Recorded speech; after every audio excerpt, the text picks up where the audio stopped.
Bibbidi bobbidi boo. Scribbity scrubbity screw. Okay. Shmibbity shmobbity shmoo. You sound like a terrible now. Maybe. Or perhaps an old Martineau. Is there a difference? Yes. I feel a sense of deja vu. Would you like to get behind your mic so people can hear you? Are you trying to rhyme or are you just accidentally being a poet? Did I rhyme? Yeah, I feel a sense of deja vu. Accidental crime. Gotta get behind you, mate. So I can see. Oh, fuck. Oh. What? You don't fucking edit these things. I don't know if you can tell. Oh, fuck. I don't know if you can tell from that these cockwombles are a different colour. One of them looks a bit. That's Anyway. what she said. Yeah. Firebolt, you have injured yourself, haven't you? You Indeed. decided to go. The streets of Aberdeen are not safe to walk. Yeah, but apart from that, you decided to injure yourself, didn't you? I didn't decide to. You did. You decided I decided to as much as I decided gravity exists. to place yourself on the floor in an awkward way. Well, it was either that or go head first. I've banged up my knee. Banged up my knee. So now I limp around Whoop. looking sorry. You got a limp, what? I limp around looking sorry. We're in a different venue tonight, Oh, yeah. which I'm sure you can all tell from the superior acoustics. Welcome to my boudoir. My studio. What is a boudoir? I don't know. Should we look it up? Um, I'm not sure I want to know, actually. I've got a feeling it might be something sexual. And bearing in mind my studio is also my bedroom. It's a woman's bedroom, or a small private room. yeah. What's a small private room? It's where you Keep your privates. keep your small private. Oh. Why is it particularly a woman's bedroom? Pardon me. Cause misogyny. Okay. What What the fuck are we going to talk about today? Humanity. Oh, what? It's a what? What? Humanity. Is there any such thing? No, I'm just calling out to the manatee. Oh, what is a manatee? It's a type of animal.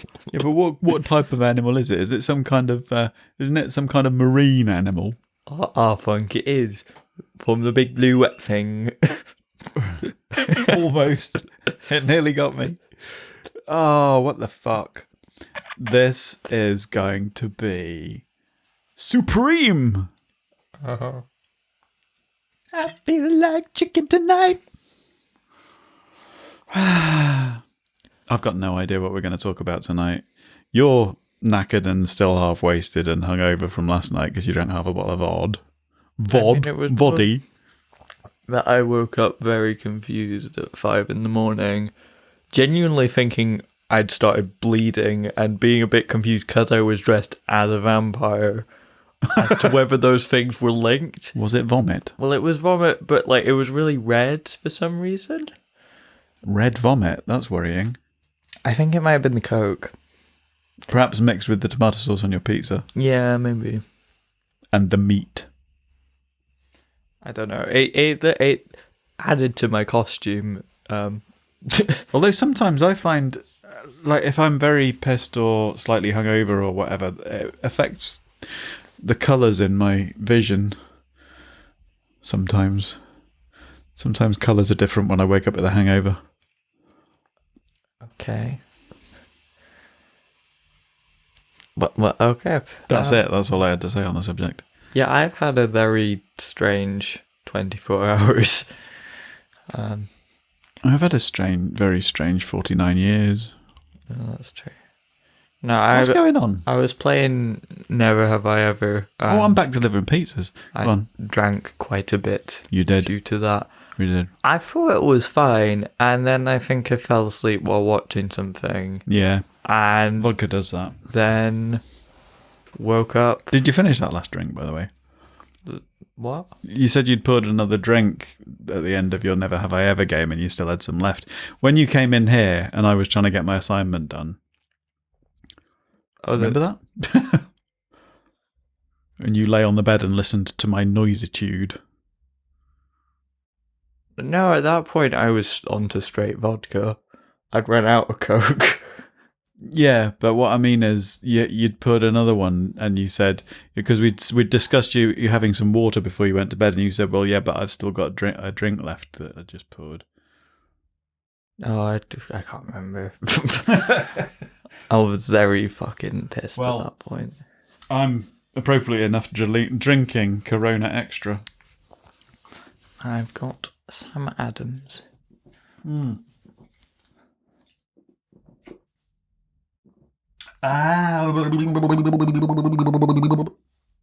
Brian Blessed. Gordon's alive! Oh. Showing me age there. What the fuck is Gordon Brown up to these days? I don't know, but Keir Starmer's pissing me off. Yeah. As in general is the whole... We should probably get into that in the actual podcast. Yeah, I'd like to recommend... shall we start? Yeah, maybe. Go on then.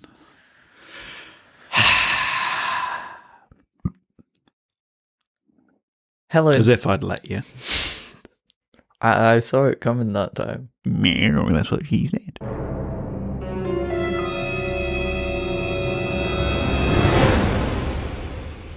Hello, Internet. I'm Firebolt. And I'm the Orbiter.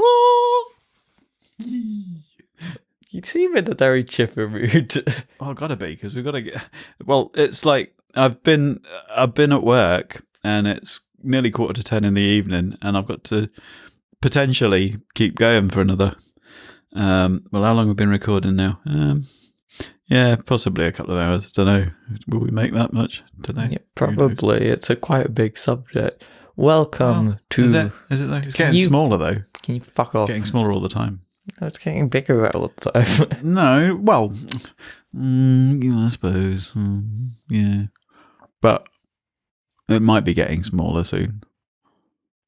Well, okay. We'll get into that. Welcome to... Have we started yet? Yes, episode, what is it? 71. Sure. Yes. Okay. Welcome to episode 71 of Breaking Bollocks. I was born in 71. That you were. I was indeed.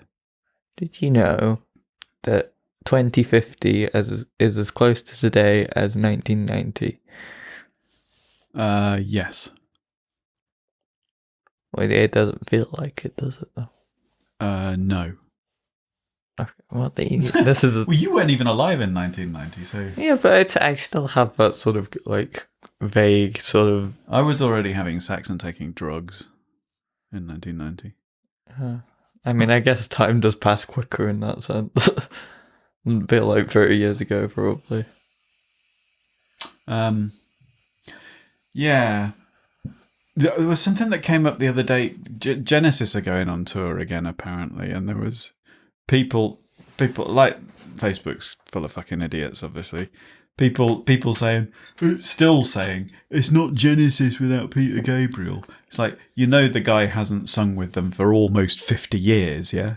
It's like... I feel like this is something you've spent an unusual amount of time annoyed about. Well, it's like, I mean, it's a long, long time to be holding, especially when Genesis. I can't get past Genesis's main output and success was under Phil Collins' leadership, if you like. Anyway, this isn't a Phil Collins podcast. No, but it's part of the news.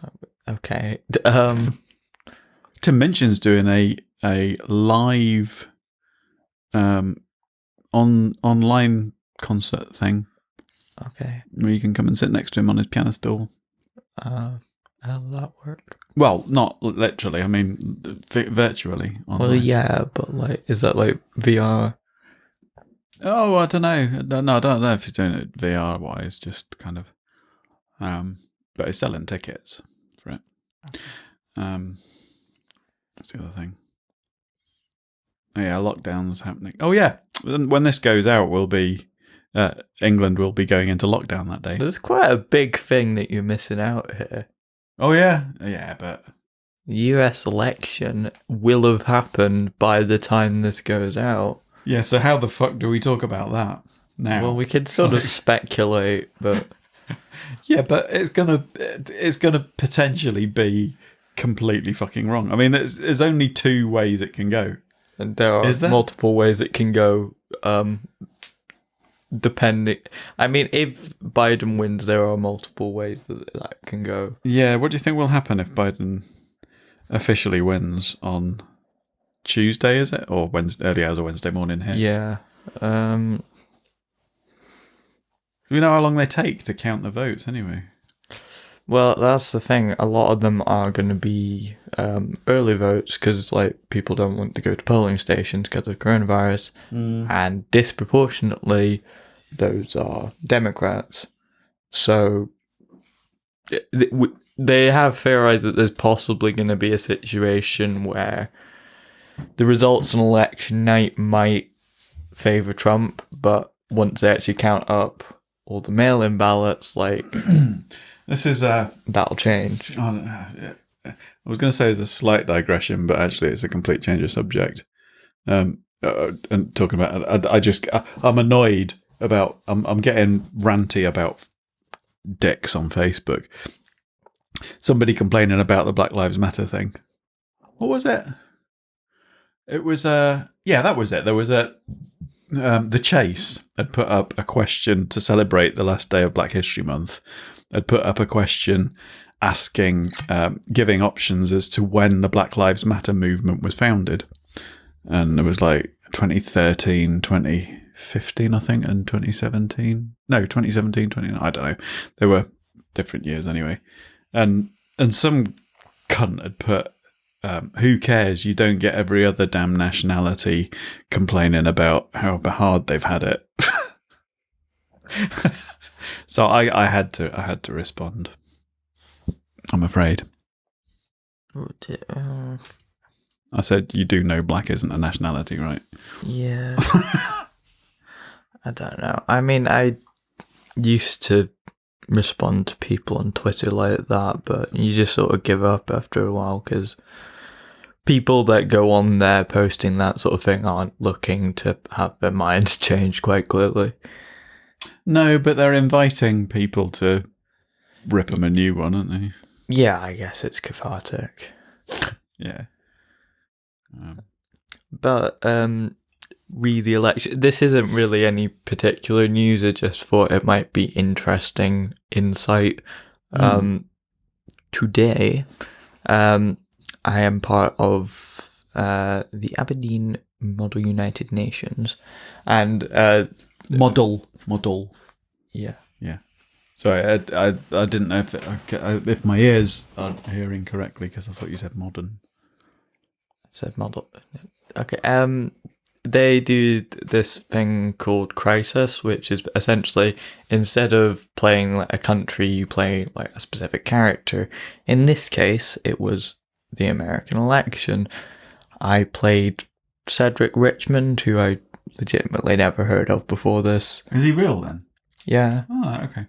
I think he's the representative for New Orleans. Oh, okay. I managed to get him to be Attorney General, which is quite good. Cool. But is that the one that Trump's just... No, that's the Supreme Court judge, isn't it? Yeah. Disappointed.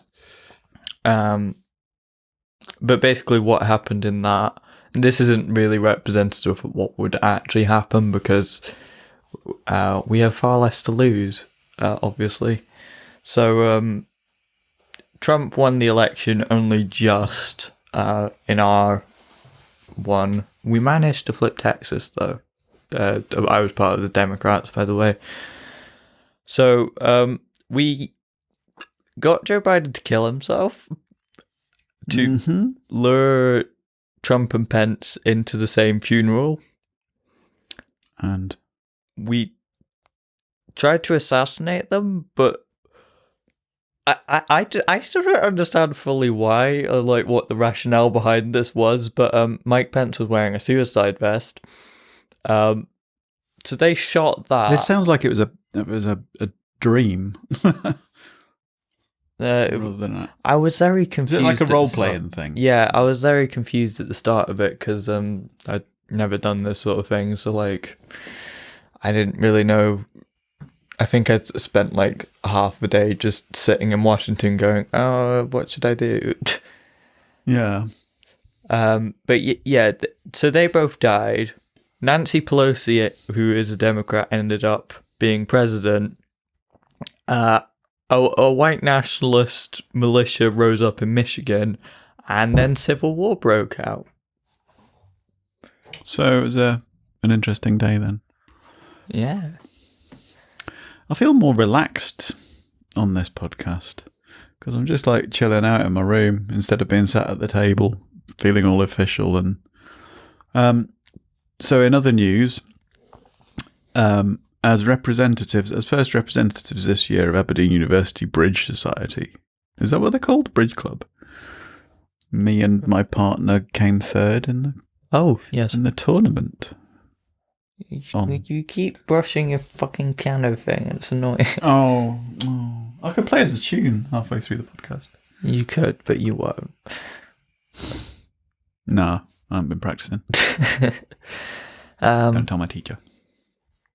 Plus, if it's copyrighted. We're eating pizzas like 3 or 4 times a week again now, aren't we? Oh, yeah.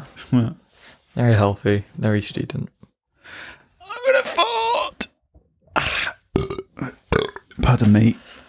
That's the intellectual part of the podcast over with. In other news, the Tories have voted to starve children. Oh, that was ages ago. Yeah, I think it was since the last podcast, though. Yeah. Yeah, but have you noticed how they've... I mean, it's just the timing always seems to... They always seem to be able to bury bad news under a bigger it's almost story. like they pay people for it. Yeah. Yeah. Well, that's I'm not holding out much hope it's not really an issue of hope for me. I'm actually I know for a lot of people it's a difficult time with jobs and stuff, but I'm not actually having that hard a time with the coronavirus thing. It's actually made things less stressful and easier for me. And I think because I got myself into a job delivering for a food company that has been open throughout it, you could call it luck, but it was kind of half by design because I saw it coming and I thought, if I'm going to get a job, I'm going to get one delivering food because that's going to keep going. And that happened in March, so... I mean, you always sort of want to try and see the silver lining of things like this. It's making studying easier because I've got gigs and stuff to prepare for. And while it would probably be easier doing like social events in person, I am extremely introverted and find that fucking terrifying. See, this links as well with the fact that obviously on sort of student income and no gigs and stuff, there is less money coming in. But the good thing about the situation at the moment is that there's not that much to spend it on, and it's not like we can go like book in holidays. And I mean, I bought a TV and an Xbox and stuff. It's like, but once that's done, it's kind of, well, I mean, we're going out for a meal on Monday, aren't we? Well, we still can. I don't know what's going to happen here, though. I mean, Scotland's actually the best off at the moment, isn't it, in terms of the progression of the whole coronavirus thing at the moment.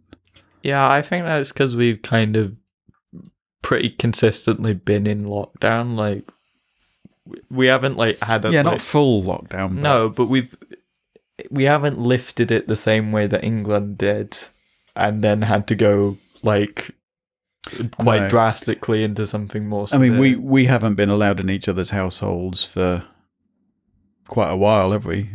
We've been in a semi-lockdown for quite a while. Yeah.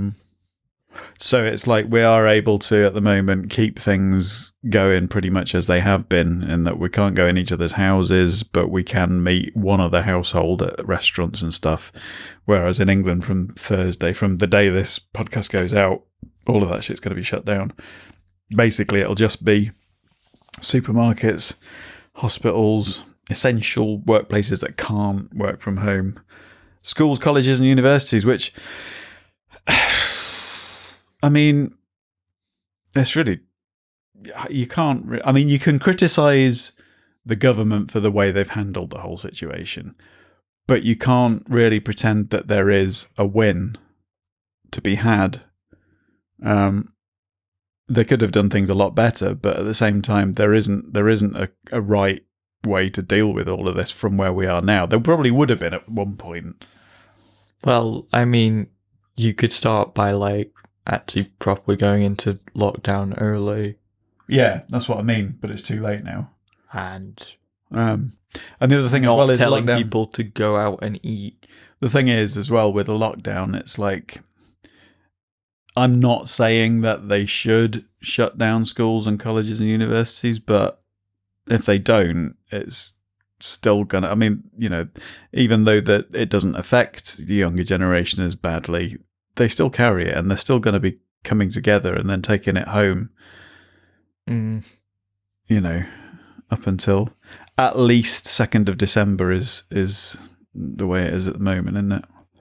But funnily enough, though, I mean, I'm not one to criticise the media and journalists for finding fault with the government.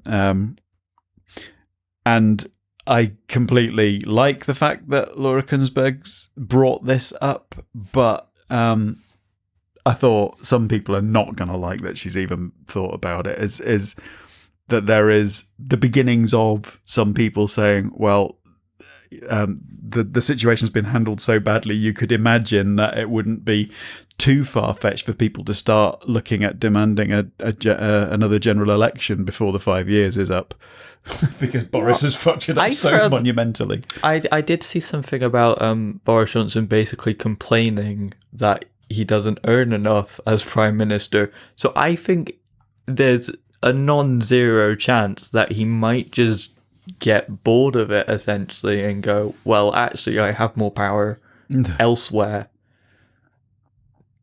We haven't heard much about Donald Cummings recently. He's still just lurking there, isn't he? Cummings. I fucking always say this. Dominic Cummings. I mean, cut from the same cloth. Yeah. But, yeah, it's all just corruption. Anyway, links with all of this, I would highly recommend. You know who George Monbiot is? Yes. Go and check out his YouTube channel. He's a columnist in The Guardian. Spelt Monbiot, his surname, George Monbiot. I'm sure you've mentioned him before. Well, he's just done a short video report thing, which was loosely based around an article that he wrote about the corruption in government surrounding the whole coronavirus thing, with contracts being given and money being thrown at private companies at the expense. Basically, this is something that I thought has essentially happened throughout of this, but especially in the last few weeks, is that the Tories have basically sacrificed hundreds, thousands, maybe even tens of thousands of people on the altar of capitalism, basically. Well, they're sort of reopening the economy thing, which seems to me to just reek of a fucking death cult around money. I get it. I mean, it's difficult.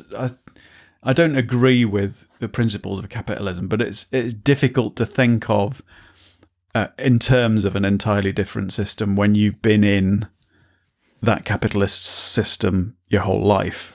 Yeah, people just tend, when they like start trying to describe communism, they just start describing capitalism like, oh, everyone gets exploited, nobody earns their work.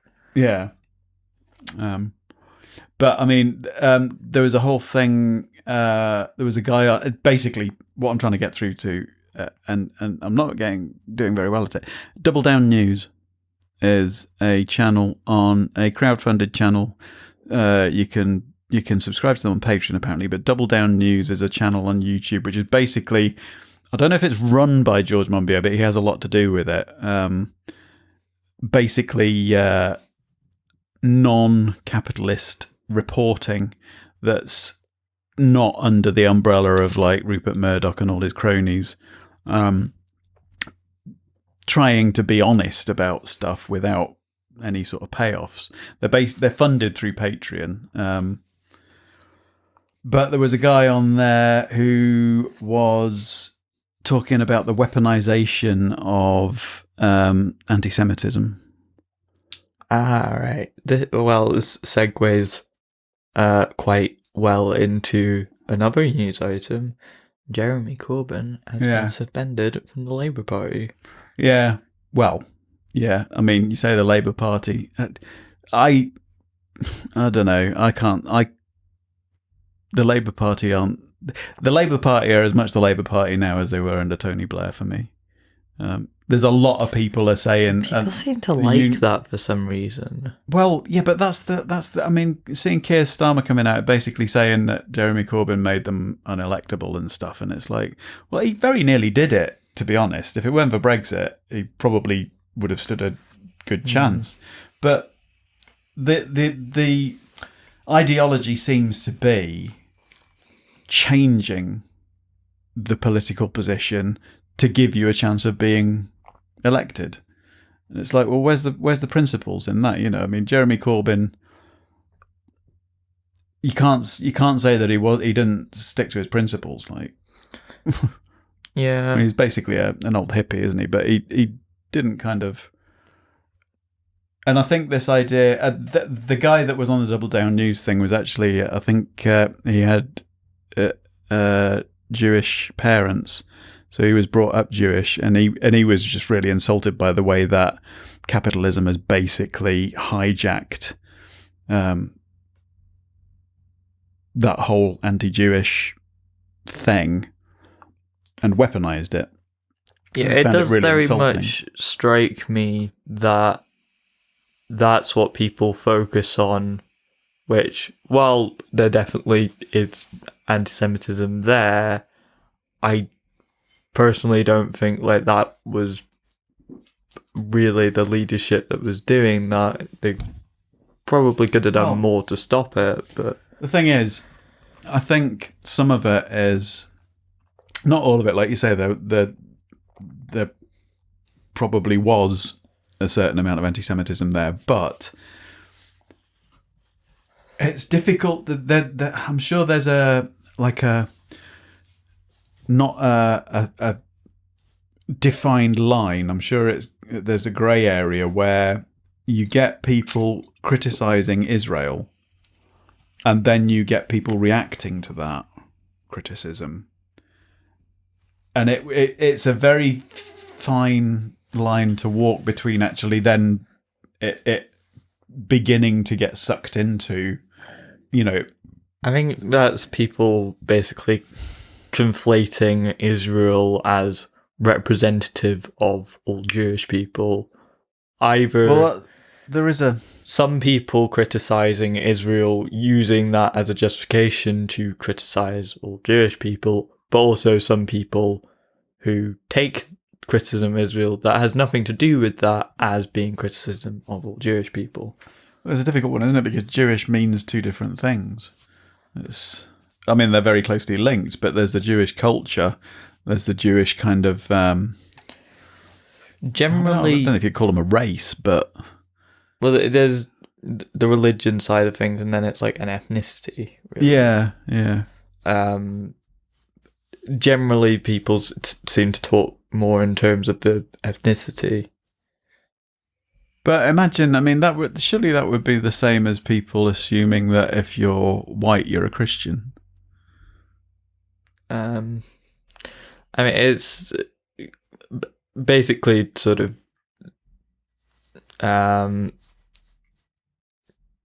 Words. I remember seeing a thing about why Judaism hasn't spread as much in the way as like Christianity and Islam have. And I think it's because like maybe there is that cultural thing that I mean, I there's sort of there's not so much of a focus on conversion. It's more about sort of protecting the chosen people. Yeah, in which case it is like it's a hereditary thing more than an evangelical thing. Yeah. Which, I mean, is maybe a controversial thing to say, but does that not feel kind of uncomfortably close to the whole idea of like an Aryan race? Well, that's the thing. Basically, what Israel is kind of a very imperialistic way of trying to establish kind of an ethno-state.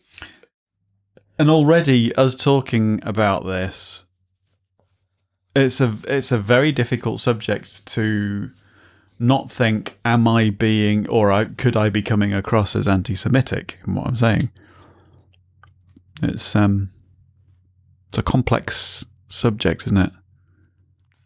I mean, it's sort of looking at the Labour Party more generally with how it's going. I think there's been quite a few suspensions recently. Sort of, it seems to me it's sort of trying to sort of, it's that infighting thing again, I think. It's sort of criticising itself far more harshly than I've ever seen Keir Starmer criticise the government. I mean, it's not the Tories, I don't think, but it is the kind of capitalist nature of society kind of almost infiltrating the left. There is a split there, I think, and there have been quite a lot of people suggesting that Jeremy Corbyn should just set up a new party, a proper left party. Yeah, but they tried that like with Change UK, and nobody got on board with that. What was that? It was the Remain Tories and Labour people essentially, and some Lib Dems, I think. Yeah, but that wasn't a left party that they were trying to set up. That was no, but it's one of these sort of Labour were quite far left at that point. Anyway, a new split, I guess. Yeah. It tends not to go so well. But it was into territory that should have already been covered, really. Yeah, by the Liberal Democrats. This is something that like really annoys me. With all politics, but particularly with like the American political system, is there's just almost no room for anyone further left. That like Biden is like definitively quite right wing. Like he's almost a conservative. Well, but against Trump, that's happened. He's been branded talking as like about a socialist. That kind of Overton window concept. That's something that's happened, I think, since the last episode. Is I can't remember the name, but that Supreme Court judge has been elected, haven't they? Yeah. So that's a lifetime of the Supreme Court, the highest kind of person in the judicial system in America, being when Obama was trying to appoint someone, they said, "Oh no, we can't do it in an election year." Still did that. I don't know. It's all. Oh, that's another thing actually, which again has probably slipped under the radar. I remember thinking, "Oh, we'll have to mention that." Is it the Antarctic or the Arctic? Where is it that they've got the ice shelf that's kind of falling apart? Kind of both, but probably the Arctic. There's I think they said there's 4 major events which scientists believe will herald a rapid acceleration in climate change, like tipping points. And one of them seems to be happening now in either the Arctic or the Antarctic, but basically large amounts of methane are being released. I think they said it was something like 80%. It was something to do with 8. It was either 8 times more concentration of methane or 80 times or something. I don't know. But anyway, a hell of a lot more methane. I think it's you're possibly thinking of how much more damaging methane is than carbon. Yeah, but it's accelerate. What I'm saying is it's been sort of long theorized that once that starts happening, that will cause a rapid acceleration in climate change because of the amounts of something that gets released. The greenhouse is methane's a much worse greenhouse gas than carbon dioxide. Yeah, also carbon monoxide, but that's released less. Yeah. So it is interesting looking because like we're doing biology. I've looked at sort of the evolutionary history, and the climate's a large part of what's actually influenced evolution over time. So we've done a little bit about the sort of runaway effects, basically leading to the evolution of leaves, which sort of led to a rapid decrease in carbon levels, but they kind of needed to have that little kickstart to have these bigger leaves. Just getting back to politics momentarily. The Far East, what are they mainly politically? Depends where in terms of, I don't mean are they authoritarian or libertarian. I mean, are they left or right in general? Generally, from what I've seen, because I've probably mentioned this. I did that whole thing where like I researched a bunch of countries' political systems and then tried to run elections on them. I've kind of given up on that, but I do remember some things from it.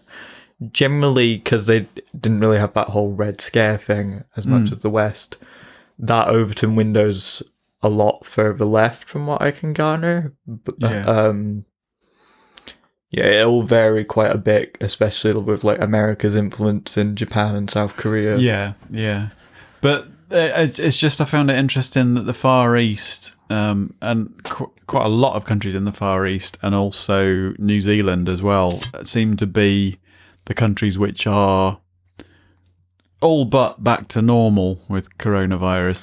They've dealt with it, and they are keeping it dealt with very efficiently comparatively with us.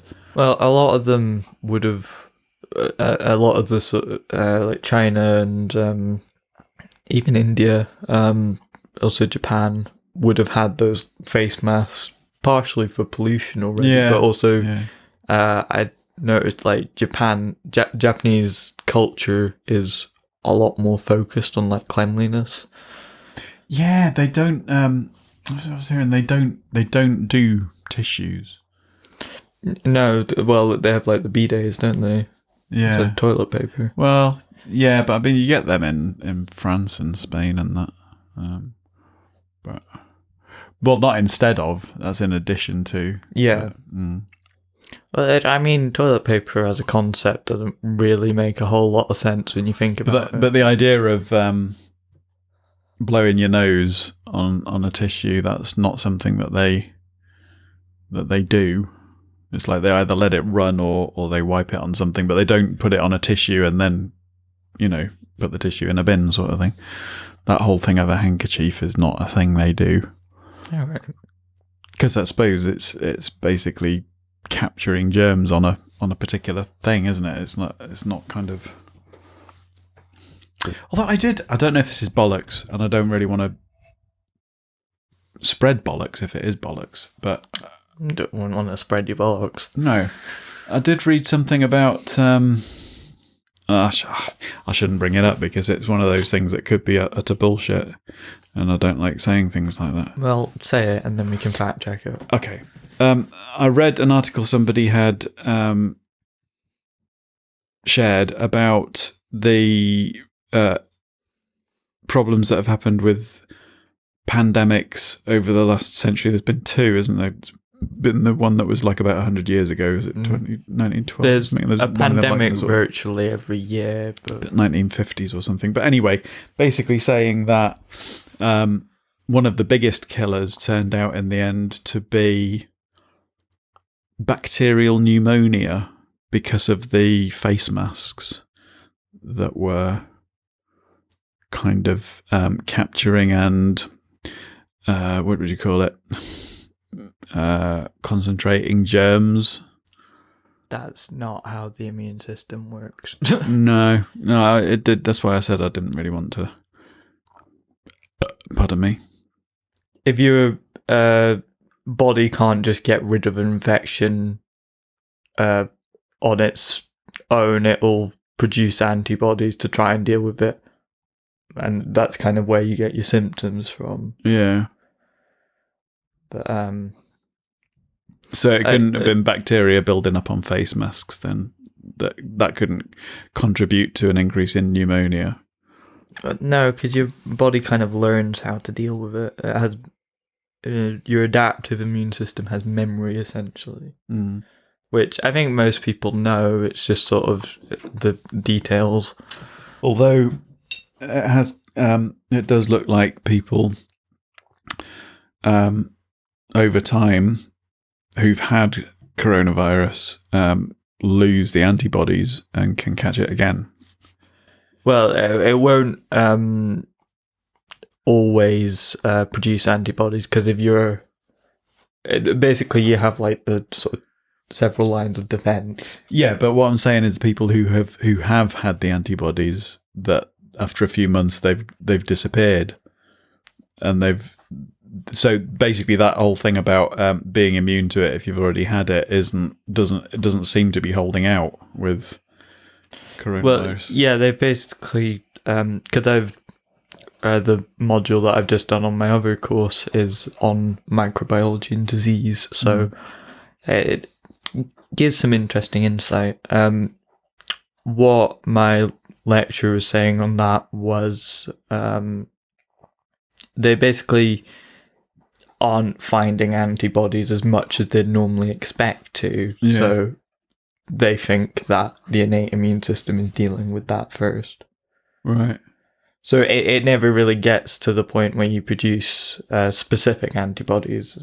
Right. Okay. In most people, but it's one of these things that's sort of like, it's a novel disease, so a lot of details about it we won't know for quite a while. Yeah. Anyway, do we have much more? It's difficult not to talk about coronavirus and the election, the US election, and one thing that I did want to mention, read the sort of anti-Semitism report, is there doesn't seem to be much focus on Islamophobia in the Tory party, which seems far more rampant to me among like the leadership. Yeah, because Islam isn't really, well, they're kind of anti-capitalist, aren't they? Islam. Not anti, but you know what I mean, they're not really. There is historically a kind of, I don't know if it's justified, but there is a kind of implied connection between Jews and capitalism, isn't there? In the kind of acquisition of wealth, kind of. Only really in the way that like Nazi propaganda was kind of trying to exploit socialism to target Jews. Right, okay. But are we sure that's necessarily gone away completely? No, I mean, these stereotypes have been around for centuries. I mean, in different forms, but... Yeah. So, yeah, humanity. No, the thing that I wanted to mention was it promised to launch an investigation into Islamophobia in the Tory party at the election. Also, the whole election interference thing, I don't think anything's happened with that yet. Did they ever publish that Russia report? No. It came out that they just didn't fucking investigate, didn't it? Oh, yeah. Yeah.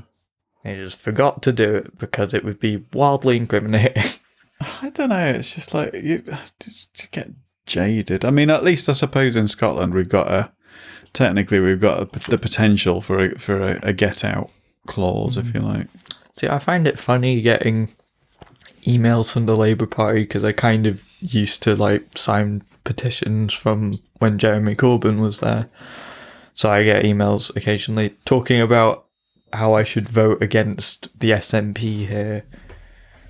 It's like, well, if you want the Tories out, they're the best chance here because you ain't got a fucking chance where we are. I'm not sure Labour standards. From what I gather, I think Labour have probably got as much chance of the Tories up here. No. All right. It was pretty close in the election. What was? I see. Yeah, no, I mean, I just mean in general throughout Scotland, I think Labour and the Tories have got as much chance of each other of getting seats. Oh, right. Well, it'll depend on where, though. But yeah. Yeah. I think. But basically, is it Moray? We're right next to. Might be Deeside. I don't know. There's somewhere near us that's conservative. Yeah, like Moray and Banffshire. Yeah. Our constituency was pretty close. But I mean, at this point, it's sort of like Scottish. There's some Scottish. Is it Scottish government? It's elections. Spring next year, I believe. Yeah. Possibly May. So that's to elect the MSPs, isn't it? Yeah. Yeah, for Holyrood.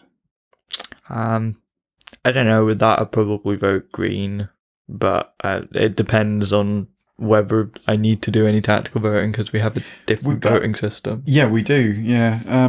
I mean, my plan at the moment is to vote SNP until we've got independence and then switch to Scottish Greens. Yeah, I mean, it's sort of like very different parties, but sort of like with UKIP or the Brexit Party, they sort of became pointless after that actually happened. Yeah, I mean, I don't think the SNP would in that sense because they have a lot more policies. The UKIP only really have one. They do kind of want to actually lead Scotland somewhere. It's not. To be fair, we want out. A lot of the SNP policies do align with a lot of Scottish Greens policies. Scottish Greens actually have quite a big influence because they tend to demand things of the SNP, and the SNP are like, yeah, that seems fine.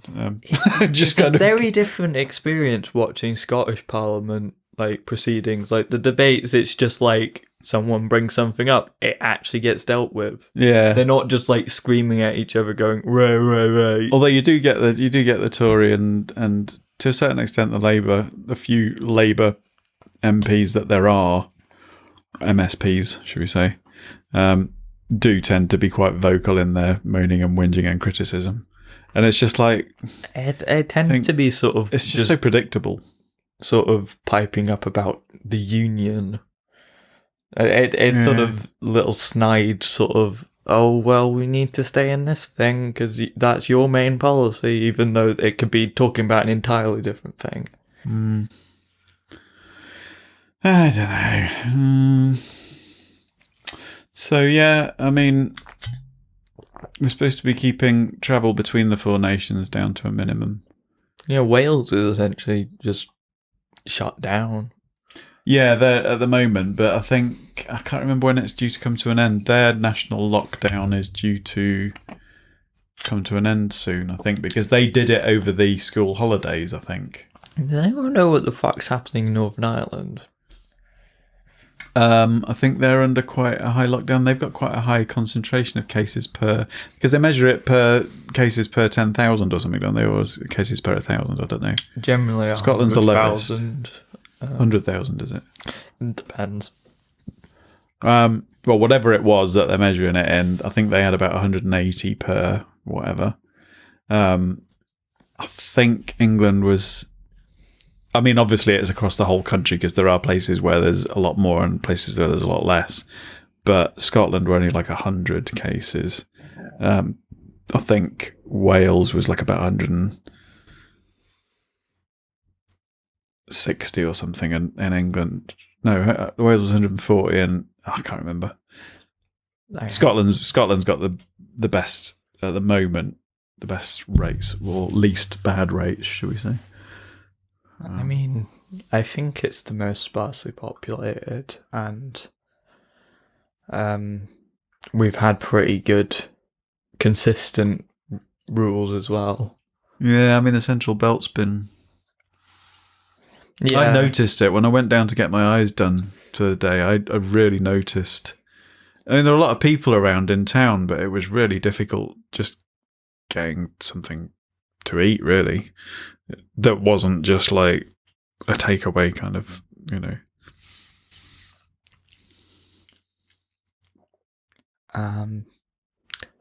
Do you have any... Oh, one more thing. This is slightly off topic, but things are happening in Poland. Oh, go on then. What's happening there? Well, essentially, the government there has put a ban on abortions.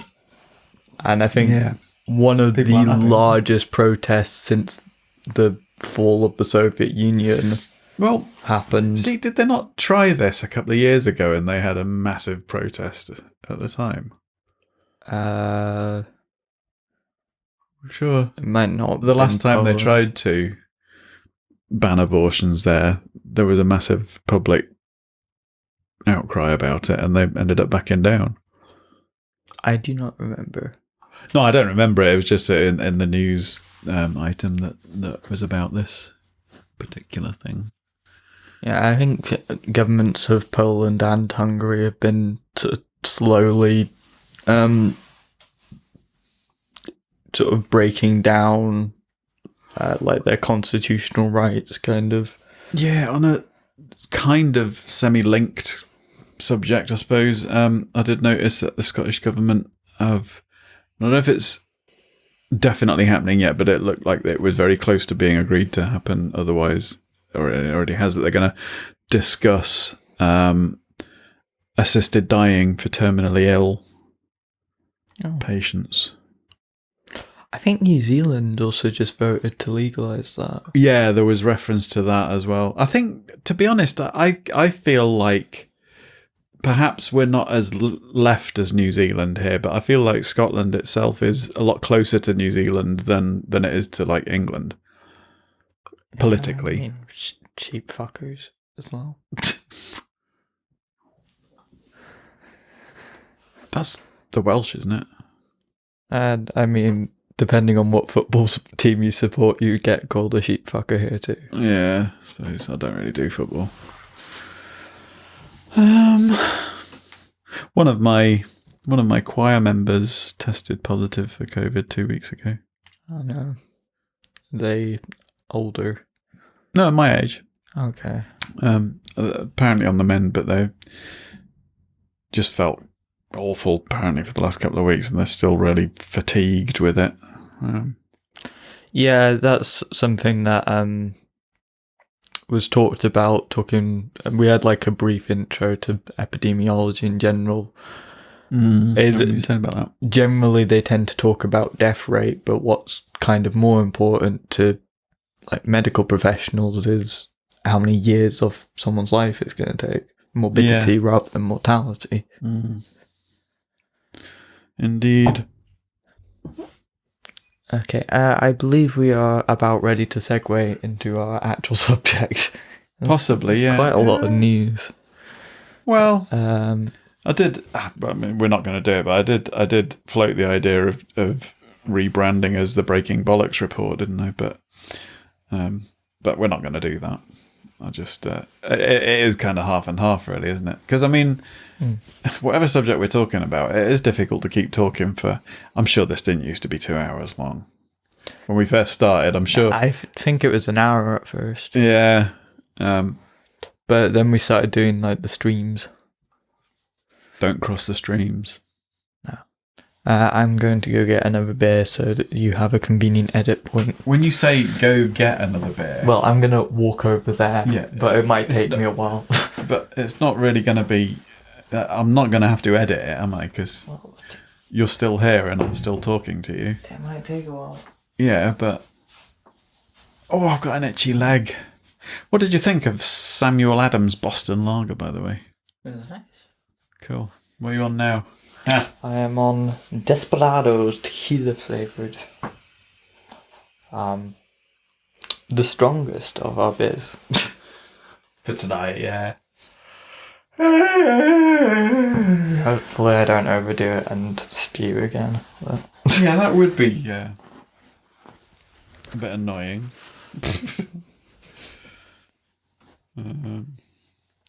I don't know. What are we going to say about humanity? Quite a bit to say. Well, go on then. Get started. What have you got to say about it? Well, I think we should mention humanism.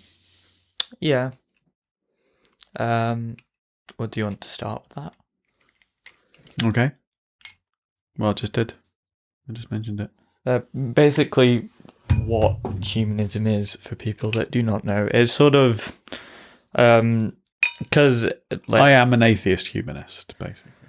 Well, because atheism is more just the lack of a belief in a god. It's not really got any particular belief system, so you could find atheists that are absolute fucking nightmares. And I think it's a bit of a reaction to this incorrect assumption that a lot of people have, that without some kind of religious compass, if you like, there's no moral goodness in humanity that comes from being human rather than from a religious I guess it's text. sort of a philosophical stance that you might see like as being akin to a religion in a way, but it's not quite as dogmatic.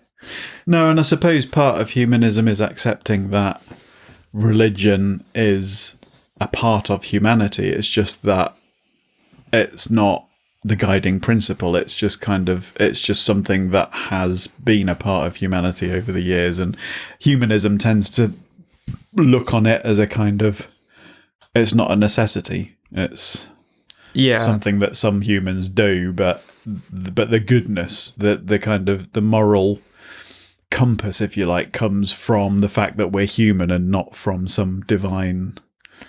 I mean, there's the whole sort of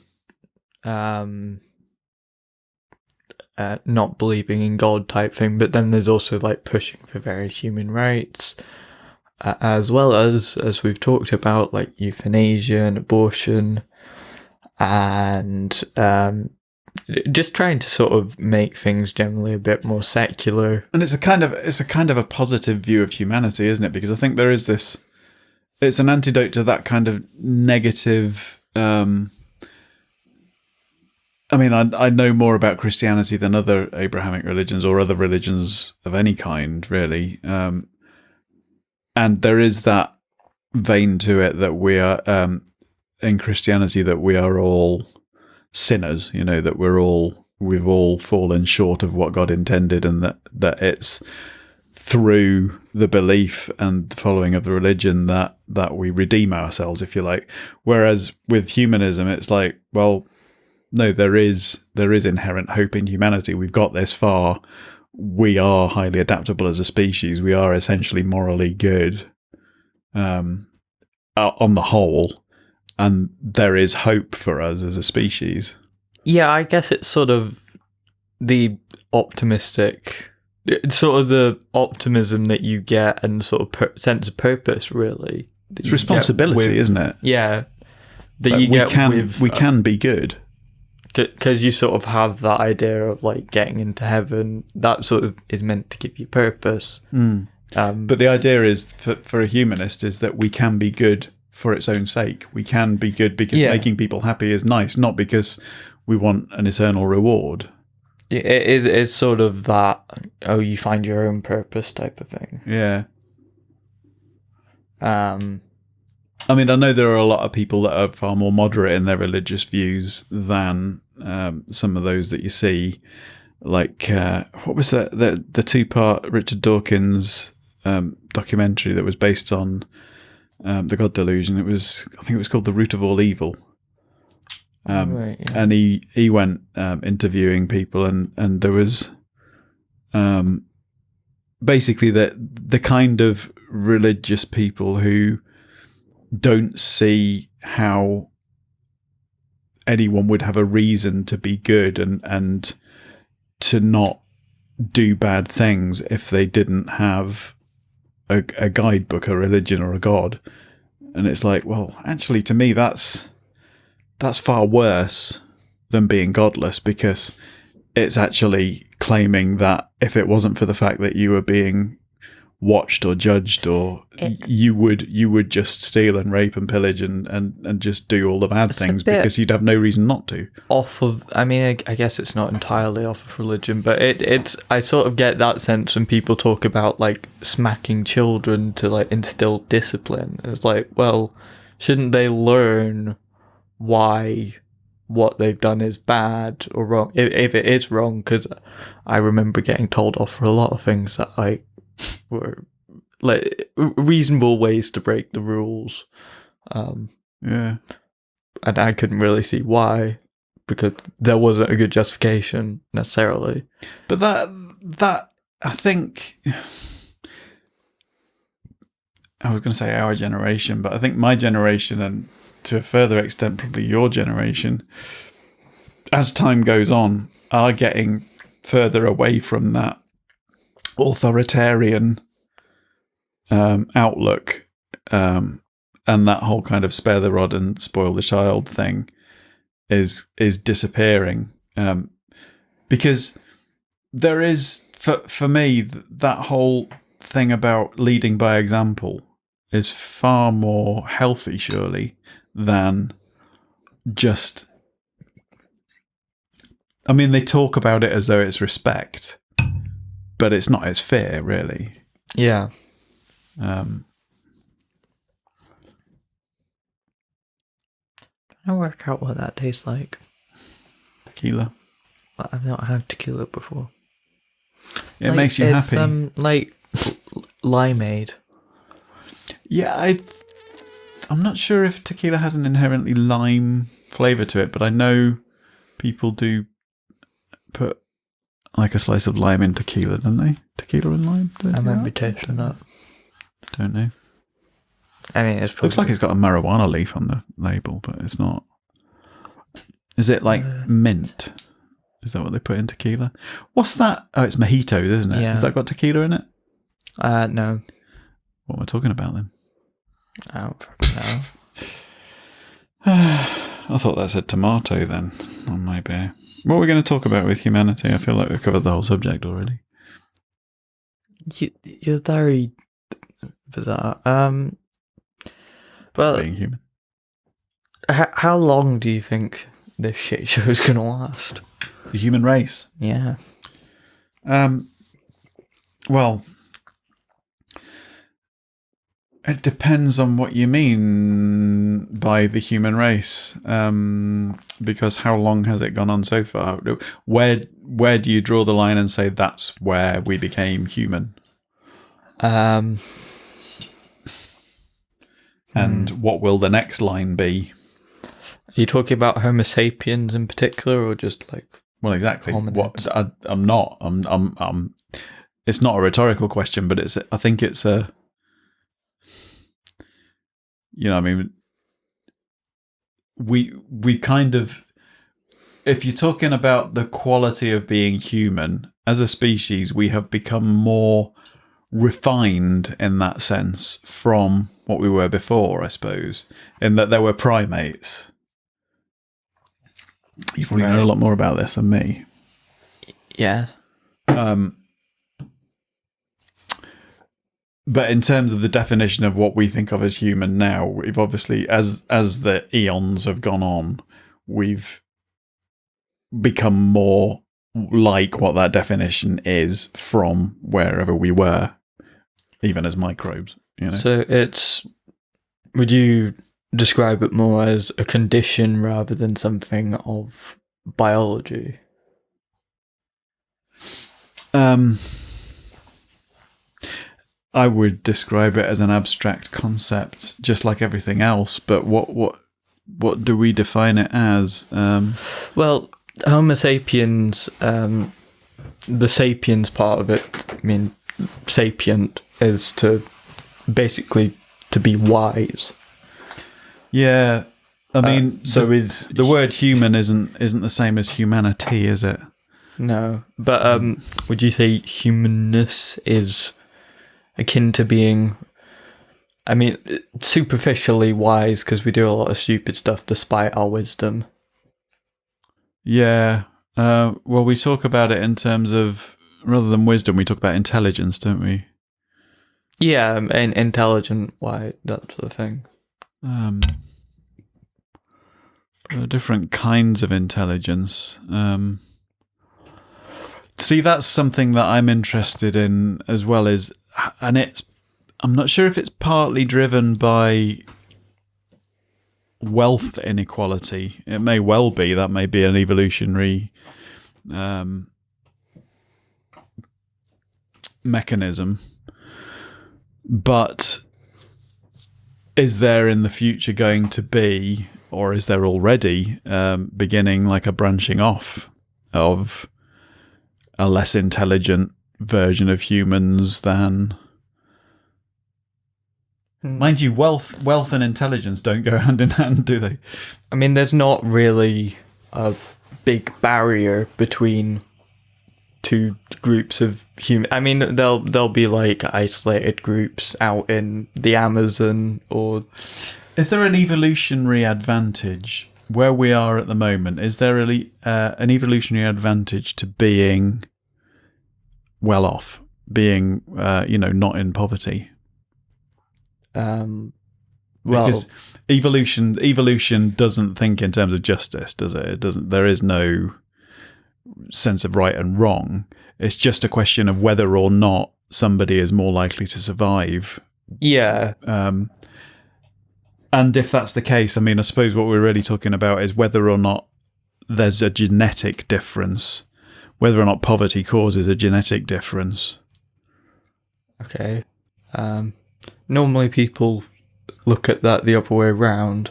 Well, not the people that I like, but I mean, capitalism's a lot faster than evolution would ever be. Like, yeah. You're talking about hundreds of generations at least. Yeah. For real change to start happening. So we've changed our environment to suit us faster than our genetics have changed, essentially. Yeah.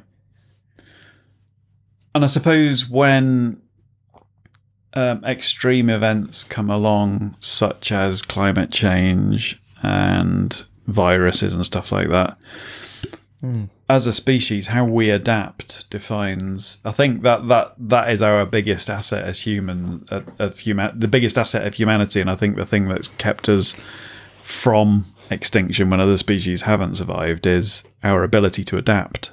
Yeah, well, disease is like one of the big evolutionary drivers. And I think I've referred to this before. It does become a race, doesn't it? Because it's essentially the point of sex, to kind of have genetic diversity so you can be immune to diseases, because we are riddled with parasites. But as long as we're immune to them, we don't really notice. And we're dependent on some of them, aren't we? There's symbiosis going on. Yeah, that wouldn't really be good bacteria. Yeah, but they might be disease-causing organisms if they mutated or if they were in another organism. Yeah. So humanity, in terms of biological adaptation, is one thing. Adaptation to our environment. Now, we, in terms of, what would you call it? The climate hasn't really drastically changed during humanity's... I mean, we've been through warmer and colder periods, haven't we? But we haven't really had as quick a change as we're getting at the moment, have we? during our evolutionary stage. Not on like over like the course of a few decades, really. I mean, after a mass extinction, maybe, but that would be like really early days for humanity. If you could even call it humanity at that point. We're still over 8 billion of us, aren't we, at the moment? I think it's 7.8 billion. I thought we'd gone over 8 billion. I think we're predicted to next year, or at least within this decade.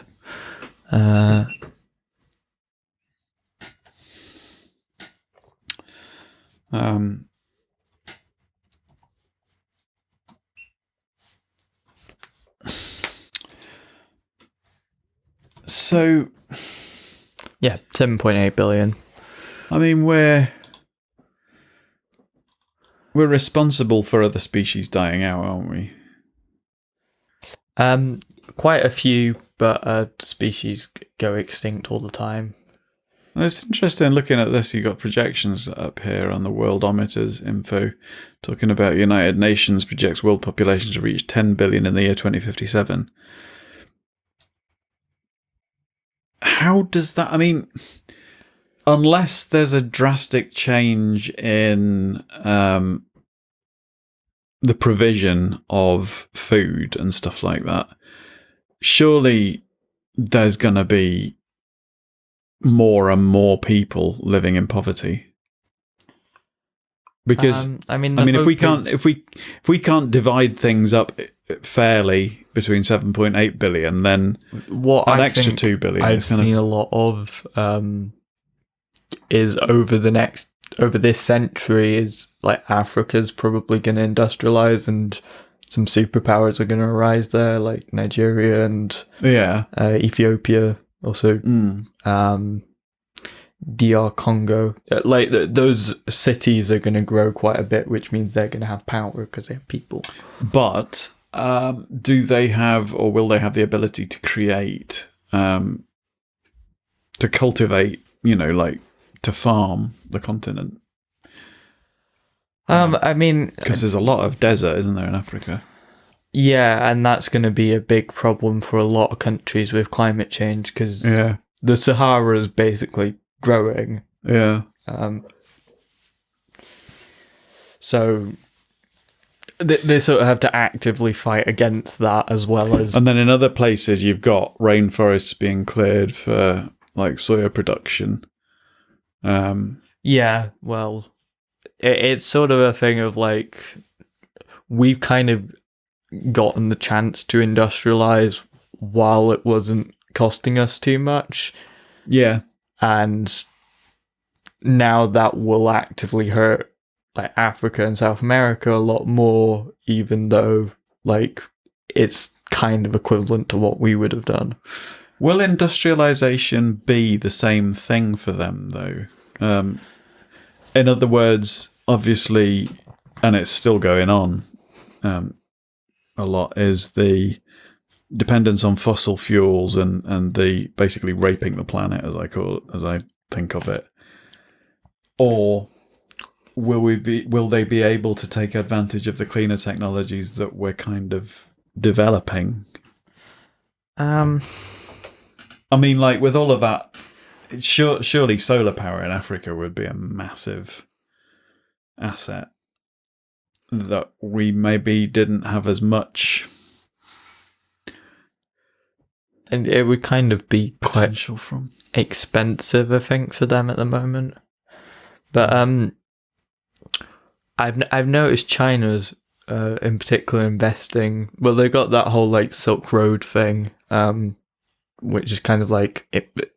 I think they're trying to fund like infrastructure around like the neighboring countries, like all the way to Africa, and also investing in various things there. So they basically got soft political power. Is that a bad thing? I mean, it's sort of like there will be good results of that, but like it's quite clear they're doing that for political reasons. Yeah, but I mean, while you don't want too much authoritarian interference, surely the development of a lot of the Middle East area could only improve things, surely. Mind you, they've got Israel slap bang in the middle, which is right in America's pocket, isn't it? Or the other way around. I think you don't necessarily have to go past Israel to get into Africa. No, I suppose, yeah, because you've got waterways, haven't you, and stuff. Well, that, and I think there is something that borders Egypt. Yeah. In Israel. Possibly Jordan or Saudi Arabia. But that whole kind of, I suppose where more of the trouble is a bit further north than that, isn't it? Kind of more to the east. North, south. Yeah, sort of northeast. Iraq and Iran and Syria and... Iran's doing kind of okay, I think. I mean, politically it's quite authoritarian, but like it's not war-torn. See, that's the thing. When we're talking about and thinking about humanity, we probably have we definitely have a very different perspective on it as Western citizens. Yeah. Than the vast majority of the human race in numbers. Yeah.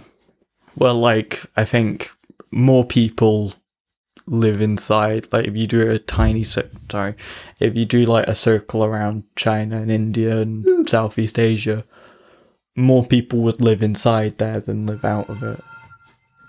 Oh, it's down here. Sorry, I was waiting for you to get me another beer, but it's down here. Humanitaire. Yeah. I mean, it's difficult. It's a weird time because they say that there are countries that are kind of doing relatively normally compared to how we are at the moment, but in what way? I mean, with the coronavirus situation,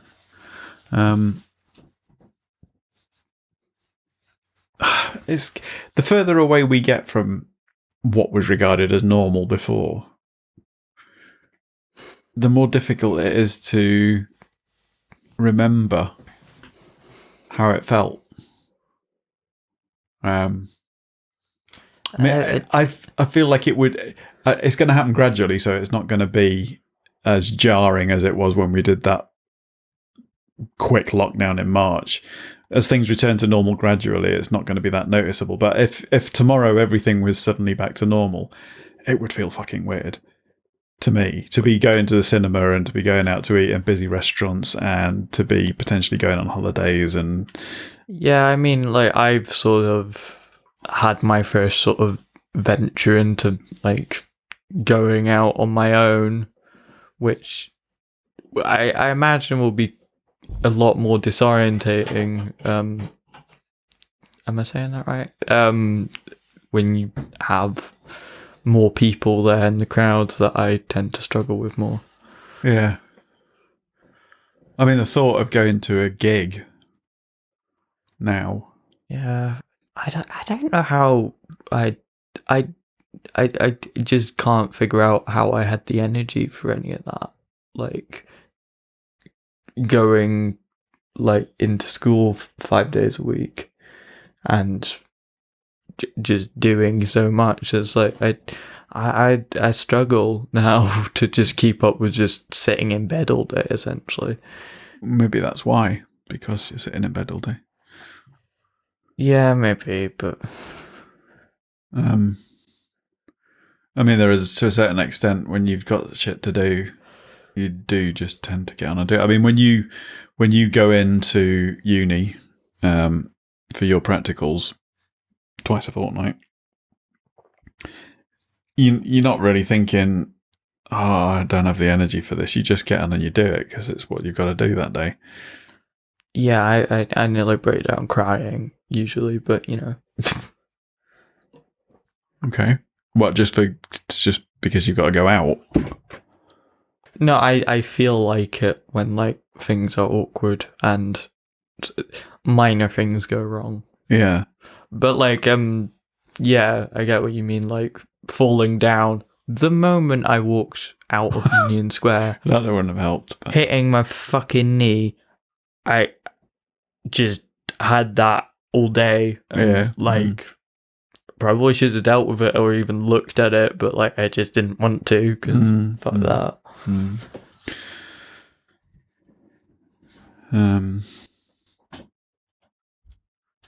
But like I dealt with that a lot better then when I didn't really know what it was. I could just sort of feel something kind of wet and hurty. I wonder how it feels. I mean, talking about humanity, I wonder how it feels to people who are in charge. Oh, they've just lived a different life, haven't they? I'm trying to put myself in the position of politicians and prime ministers and presidents and stuff like that. Not all of them, but some of them. You just think, well, I can't really put myself in their position because their life has been so different from mine that I can't.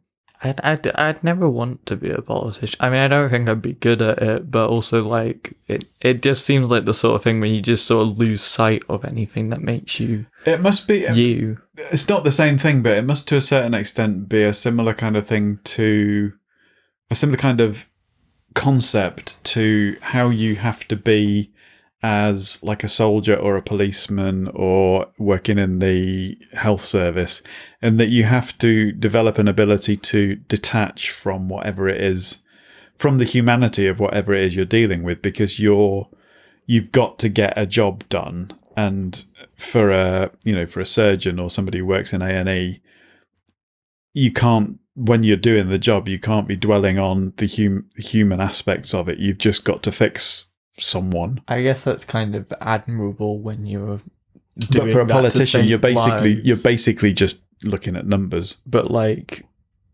when you're being asked to like commit war crimes or tell people to commit war crimes, then like that's a pretty different. But do you know what I mean? When it boils down to it, you're just manipulating numbers. In a capitalist society, it's about what's the most profitable thing to do. Yeah, I imagine you get very detached quite quickly from the actual sort of material impacts. Like, well, this is why I don't like the approach that Keir Starmer's taken with the whole Labour Party thing, is that uniting the party in a way that is going to make them electable seems to be becoming more important than having ideals, having political ideologies that are worth sticking to. Yeah, I mean, I think most people would agree that Jeremy Corbyn, it definitely has strong beliefs that he stood by. But like success is more important. What? It's like success is more important than... I mean, that's possibly more indicative of like what actually got them to the position where they're able to make those decisions. Like that sort of attitude where you don't really care about the impact, but... Pardon me? You know, it's sort of like how half the Tory cabinet is like disgraced politicians, but they're very cutthroat, so that's how they got to the cabinet, not because of any skill or merit. I mean, I guess it is a weird kind of skill to exploit people and so do you think humanity steal your way to the top? Humanity means different things to different people. Yeah, well, yeah. So what does humanity mean to somebody who's in charge of a country? What does humanity mean to royalty? What does humanity mean to us? I don't know how the fucking royals even... What does it mean to black people?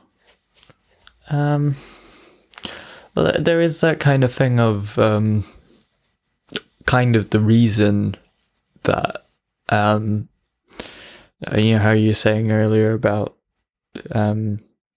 black isn't a nationality, but a lot of the reason why like black or African Americans become popular is because like those people don't know where they came from.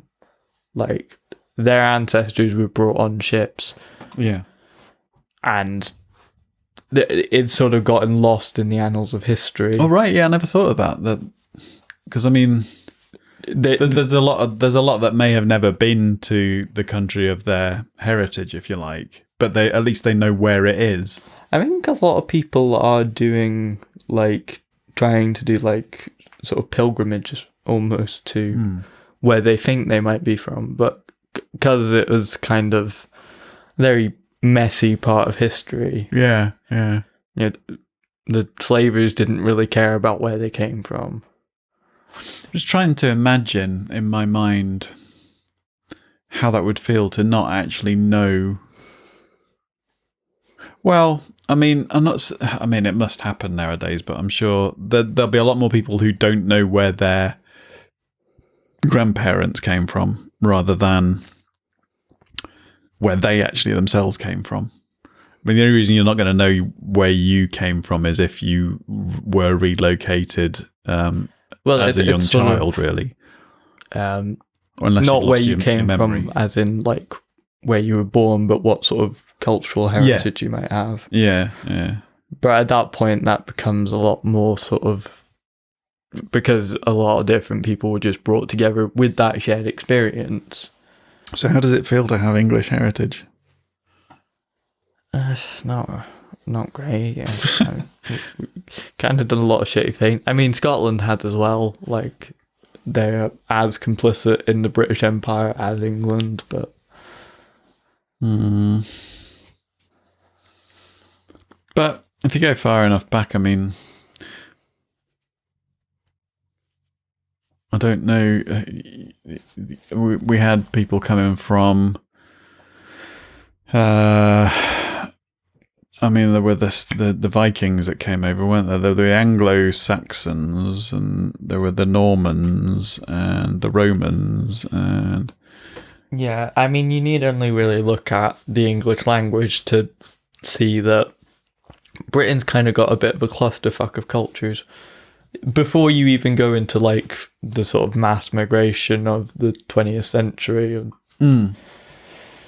like, it's well, our royal family are German. Well, yeah.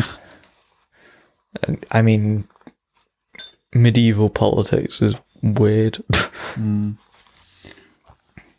That was something that I found quite interesting, actually, because of a lot of the Black History stuff that's been coming up, and one of the things that came up, people are very unlikely to like, there might be token references to, say, people like Bob Marley or other black artists, but they tend to be quite selective, and black culture, which has, like, a violent streak to it, like some of the hip hop stuff, is very frowned on, whilst at the same time, which is in some ways a fair enough comment, only if you then don't go and celebrate the white violence. When you look at our history books and you see how people like Henry VIII are portrayed and what an absolute horrible man he was, you know? Yeah.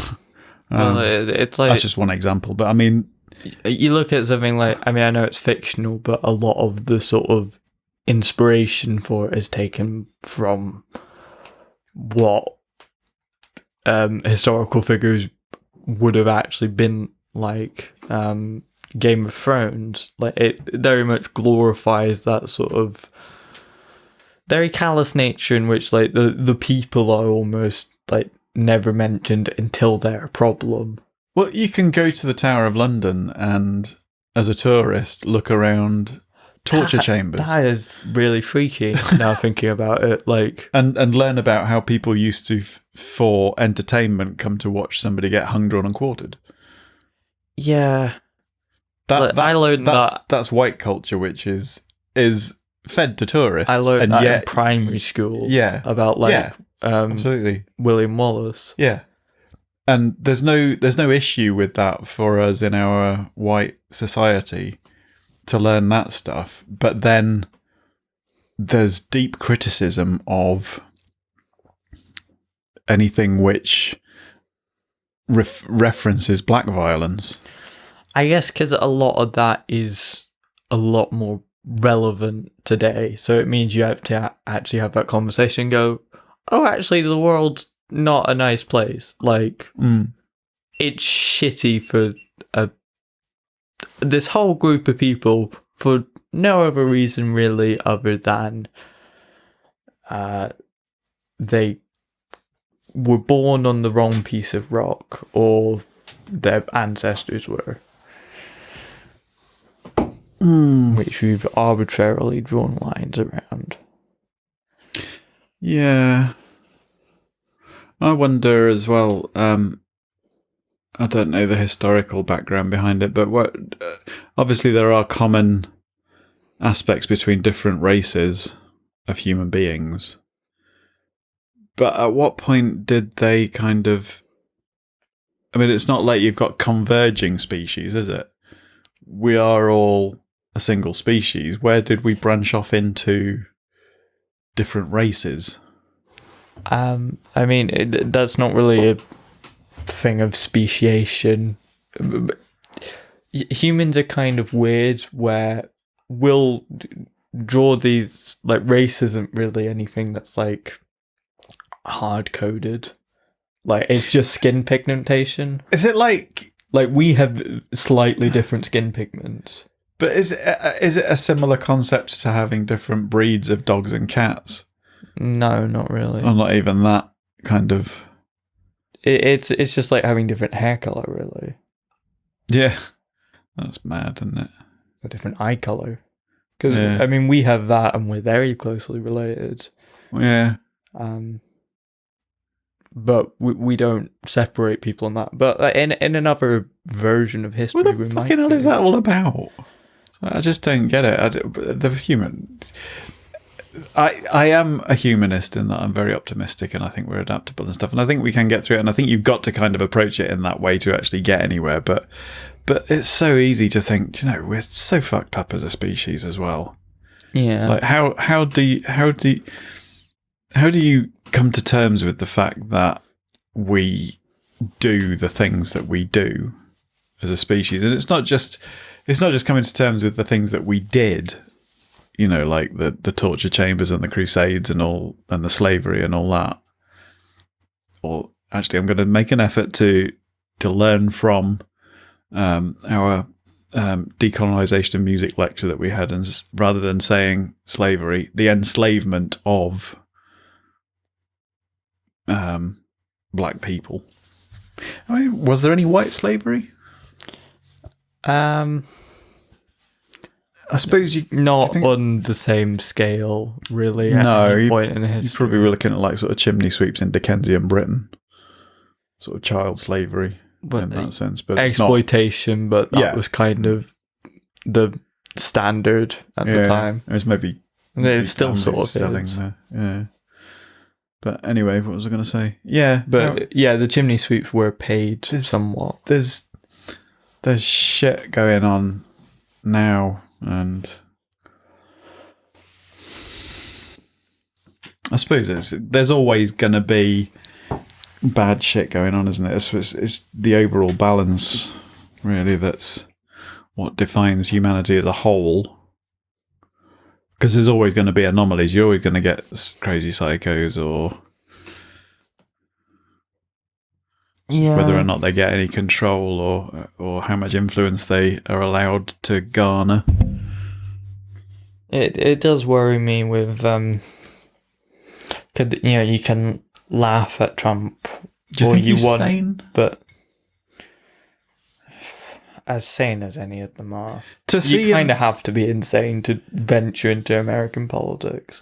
The thing is, to see him only weeks after he supposedly had coronavirus going out saying that as of Tuesday, you're not going to hear about it anymore because it's just going to go away. It's not going to be mentioned anymore. It's like, what planet do you live on? It's like...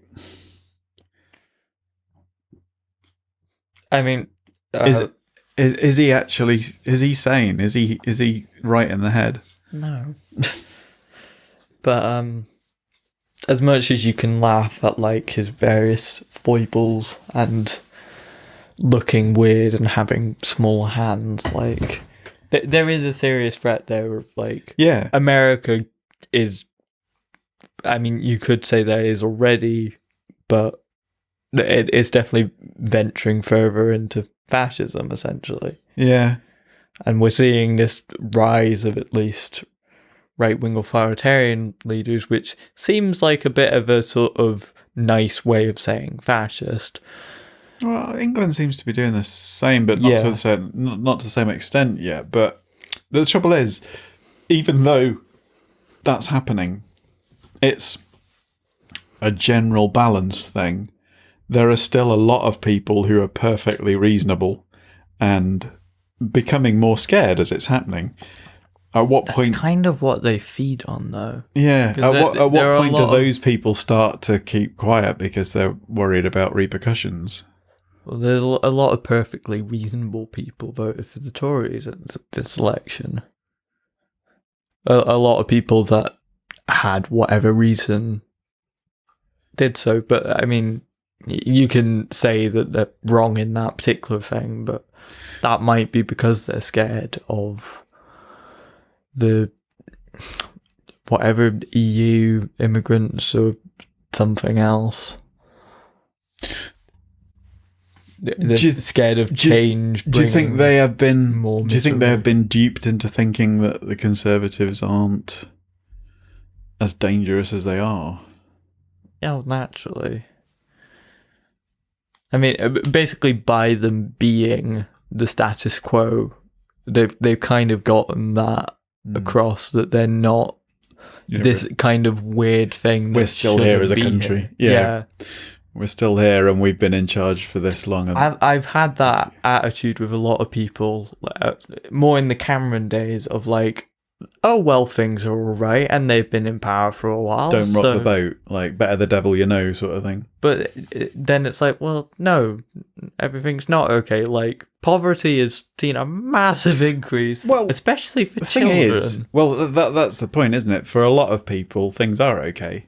And if you're one of those people, if you're lucky enough to be one of those people, then great for you. But it's not until you start to experience things not being okay that you realise that for a lot of people, they're not. And there's a lot more people things are getting not okay for now.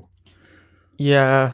I mean, as horrible as it is, it's sort of, again, that sort of silver lining thing of this could be a real catalyst for change. Will it be though? That's the thing. How optimistic can you be? Yeah, I mean, how much hope do you dare to dream is going to come to fruition? And it's always that. Yeah, you want to. I mean, it's, I suppose, Martin Luther King. You got to hold up examples of people who, in the face of absolute massive opposition, had the guts to stand up and say, I have a dream that this can happen, you know. But yeah, that speech wasn't a moment. There was a lot behind that. Yeah. Like, they had been garnering support for years. Not just in, like, 1969. Like, things have been brewing since, like, 1963, I think. Yeah, but I mean, that's over 50 years ago, and still here we are, Black Lives Matter being something that people are kind of... Yeah. But while progress is always ridiculously slow, it is that sort of thing of, you know, 2 steps forward, 1 step back. And that's frustrating to hear for anyone who's, you know, not. It's difficult for me to look back and, I mean, I know the Thatcher years were seen as a terrible time for a lot of the country, but it's very difficult for me to look back at that and really think about what things were really like for a lot of people in that decade, because I was pretty privileged, really. You know, I was quite well protected. I was the son of a teacher. I went off to music college. I was at a private school for some of it. I was doing well musically. I wasn't, you know, my parents' jobs weren't under threat at all, so I didn't really suffer in the Thatcher years. I saw a lot of stuff going on the news, but none of it really affected me that much. I mean, it'll be this sort of knock-on domino effect where, like, the sort of attitude, I guess, that kind of government fostered probably did affect you in at least some ways. Well, I remember seeing a film, which I'd highly recommend. I'm not sure if the sequel was as good. I haven't seen the sequel, but the film Wall Street, which I think was late 80s. Michael Douglas, Gordon Gekko. It sounds like a cartoon character. Very good film. But he basically plays a millionaire tycoon sort of. There's a big speech that he gives in it where he basically says greed is good. And, you know, it was that whole thing towards the back end of the 80s that had been nurtured about how financial success was something to aspire to, and yuppies were a thing where, you know, you had to file the faxes and with that, I think making a shit ton of money was probably respectable. Politically, what impacted you more would have been the sort of cultural impact of Reaganomics, right? Which, because American culture is a lot more widespread, even in the UK. Yeah, what was Reaganomics? That sort of trickle-down economics type thing of give loads of tax cuts to the rich and the poor will see the benefits, even though they never intended them to. Well, I mean, you say that there was maybe some underlying sort of psychological recognition of what was going on, but I really had no interest in politics at all back then, and generally the world, it was a lot easier to not have any involvement in politics or any knowledge really of what was going on, because you had to really make sure you were in front of the telly at the right time to see the news. I mean, it wasn't even a case of like nowadays, you know, you got 24-hour news, but you've also got on-demand services and stuff like that. But it wasn't even a case back then that for a lot of the 80s, until the very late 80s, we didn't even have a video recorder. So it was live TV or nothing at all, you know. And even when we did get a video recorder, why would you set it to record the news? And the news was only really on twice in the evening. Yeah. So it tended to pass you by. I suppose my first exposure to political stuff was in secondary school when I started doing current affairs. Current affairs was a subject. Oh, well, we have like modern studies now. That's essentially the same thing. Yeah. But we had worksheets and stuff. I mean, I remember learning about apartheid in current affairs at school. And it's like, how is that not something that everyone knew about at the time? You know? I mean, I'd heard of it. I just had no idea what it was. You know? And this was all at the time that Nelson Mandela was a big thing. You know, I remember... and that's an awareness thing that was going on. I think that actually is... That, for me, is where the optimism is most evident. Because suddenly when I was thinking about the whole Nelson Mandela thing, you've got the whole politics situation. You can't not see... Excuse me while I vomit over the microphone. Pardon me. Oh, that hurt. No shit. The struggle. You know, when you've got people like Nelson Mandela and Gandhi, and that was before my time, but you know what I mean. When you've got people embarking on political struggles, then you know that there is a fight to be had. There's something that needs to be put right. Yeah. But when you see the whole world come together to address an issue, I mean, Live Aid was an example of that. But then there was the Nelson Mandela concert, which was, it wasn't as big as Live Aid, but it was basically it was an all day concert that a lot of artists came together to basically demand that Nelson Mandela be freed. And that political pressure coming from all over the world, you know, it's like when you see people coming together in it's art, isn't it? It's kind of the general, and sport as well, you know, there's hope in sport, you know. Maybe not some of the politics that goes on behind it, but the actual sport itself and the art itself, there are human endeavours going on that. There's a lot of things that, like, going on. I mean, it's easy to focus on do the bad for the shit. joy of it rather than to get something out of it. Yeah, it's easy for us to focus on the bad shit because you're bombarded with it on the news all the time. Yeah.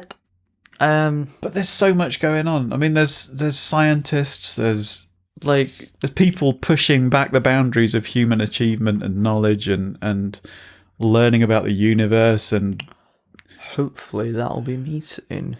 I mean, a lot of the. I did actually think that the other day. I thought if you keep going with what you're doing, you could actually, feasibly, you could come up with a cure for coronavirus and win a Nobel Prize.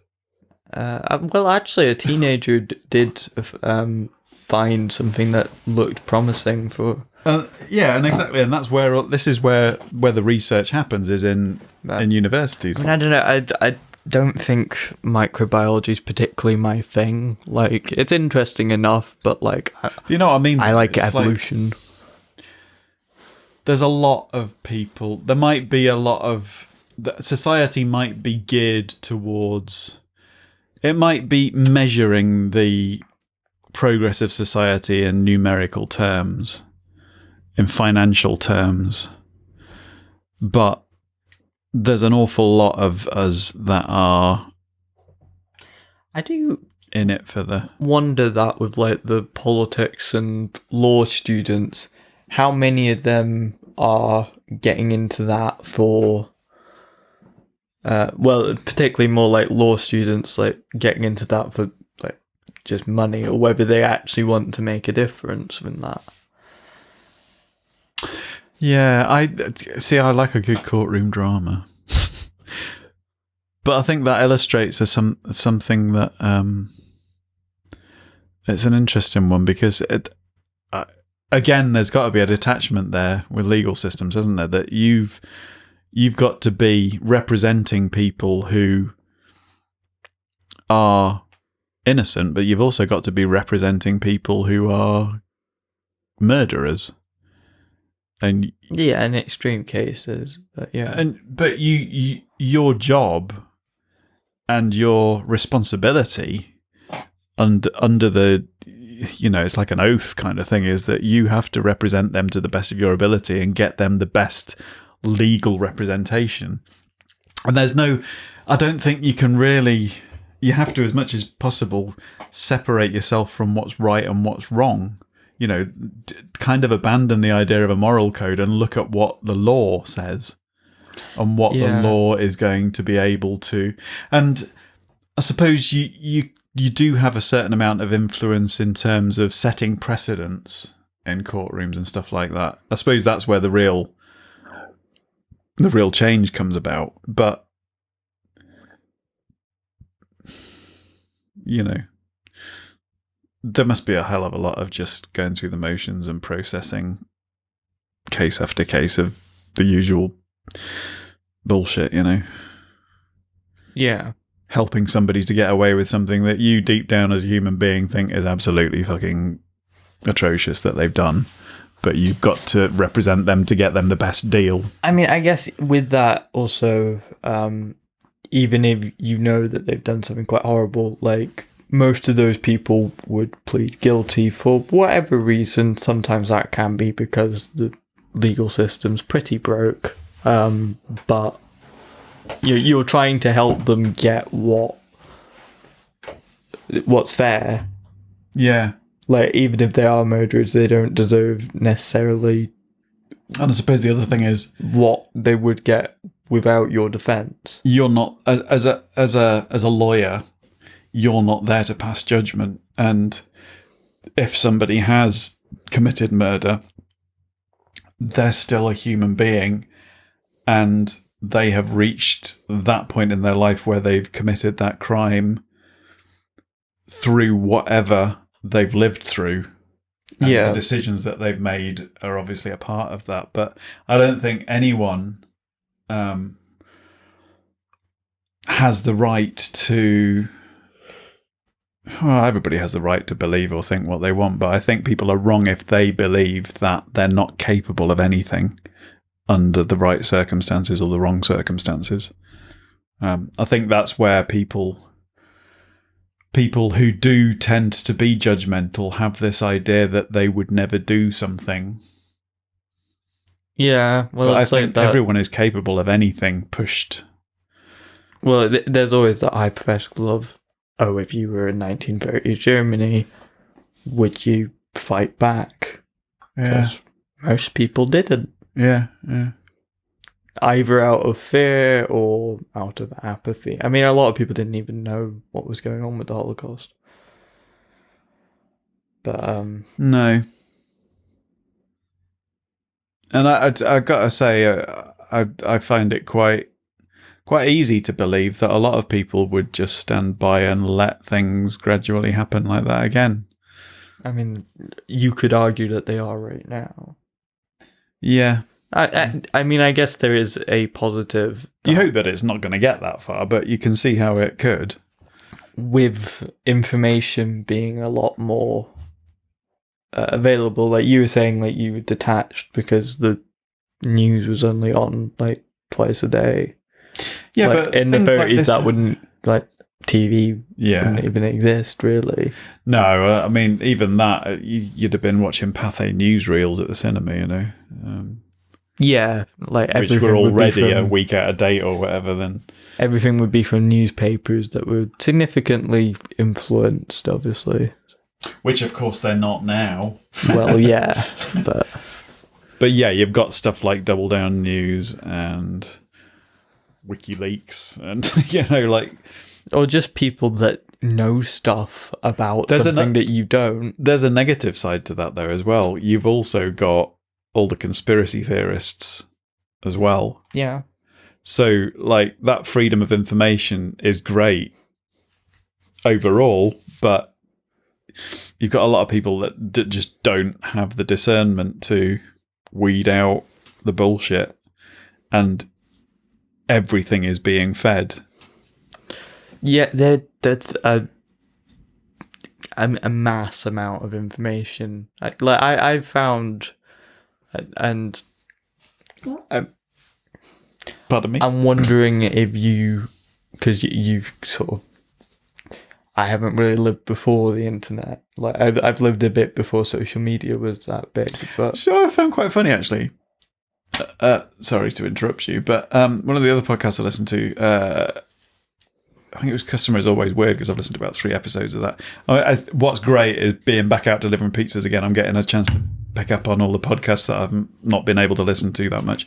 And they were talking about something, and they read out reviews and stuff. Hi, Ryan and Dan and the other one.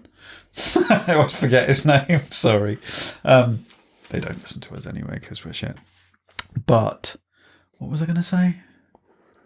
Yeah, saying about in one of the reviews they were reading that was written in 2002 that the person had written WTF, and they were really surprised that was even a thing back then. It like that, you know, they thought that might be like the first person to use the phrase WTF. But I remember first moving to Scotland, and I was. I certainly wasn't the first among the first to be having like a home computer or to be online. I was the World Wide Web. I suppose it was pretty quick. The World Wide Web was 95, wasn't it? I mean, the internet was there before that. They had like chat rooms and mail servers and all that sort of stuff. What do they call them? News servers. That was a lot of what was going on. But it was a lot more geeky before then. 1995 was the birth of the World Wide Web, and that's when it began to become far more publicly accessible for people who weren't nerds and knew how to set up a news server and take part in forums and stuff. But yeah, 2001 was when I got my first home computer. And I remember back then they were using phrases like LOL and Roffle Mayo and LMAO and stuff like that. So WTF would have been among them back then. But it is easy to forget. I think, was it 2005 Facebook started? Thereabout, sort of. Yeah. From there, things exploded, like especially with smartphones in 2008. Smartphones. See, that one surprises me, 2008, because that I remember before that there'd be people with Blackberries that could access emails, and I think I had a mobile phone which I think you could set up to receive emails, but it would have been really clunky and not kind of. It's probably one of the most revolutionary things that's like I can remember happening in my lifetime. Yeah, but I don't know what you were going to say, but yeah, that whole kind of, in some ways, the 80s and the 90s. I suppose I noticed it more in the 90s because I was an adult by that point, even though I was shit-faced most of the time.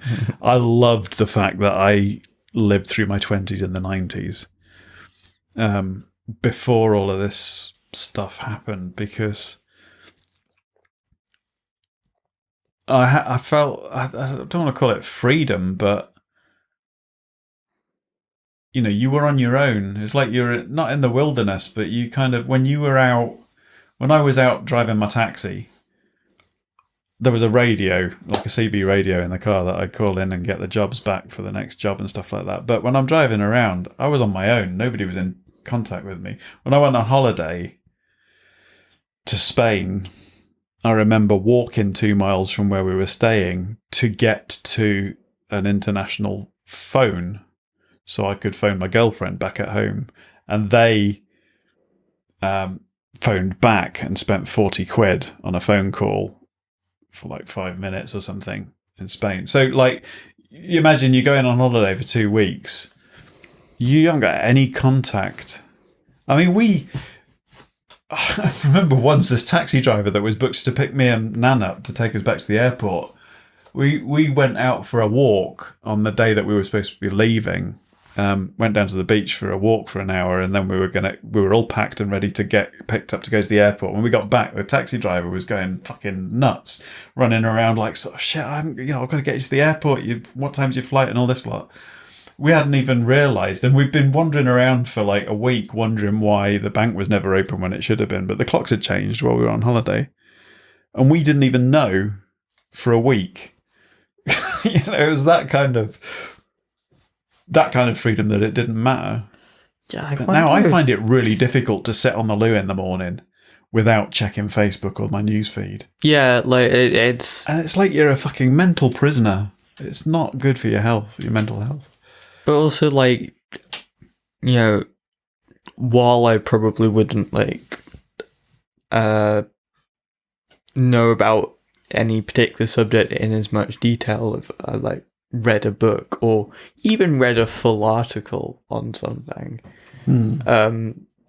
Just with having so many people just giving their opinions, some people that opinions might have merit, but on so many different things, your mind is just racing, and everyone has a little bit of the information on some subject. It's information overload, isn't it? I mean, I remember, obviously there was the Industrial Revolution, and I don't know what would it have been. Was there a media revolution, I suppose, in the sort of 80s and 90s? But the information revolution, well, yeah, it's just kind of It's just, I mean, it is. You've just got everything, fucking everything at your fingertips, all competing for your attention. And it's like, we're still learning how to cope with this. I mean, the next big thing, I mean, it's sort of already happening, what with like ad algorithms and video recommendations, that kind of thing. The AI revolution. Yeah. And at that point, sort of, at what point does an AI become sentient? Can an AI be human? Or can it be human enough that we would accept it as human? Yeah, you're talking Terminator then, aren't you? Skynet. Not necessarily. But there's always a horror aspect. Sci-fi always has that horror aspect. I mean, I remember back in I don't really remember, but I know looking back that until Star Wars came along, sci-fi pre-Star Wars, and probably a lot since then, but certainly pre-Star Wars, was very bleak and very dystopian. It was all about Star Trek as well. Yeah, I mean, that was TV though. Right. Cinema, Star Trek didn't come along until I think it was 1978, and the motion picture. Star Wars. Yeah, Star Wars was 1977. Yeah. All right. But it was a very bleak outlook of the future. That's sort of to do with that sort of fear of the unknown, and also we're always worrying about the future, aren't we? Mm-hmm.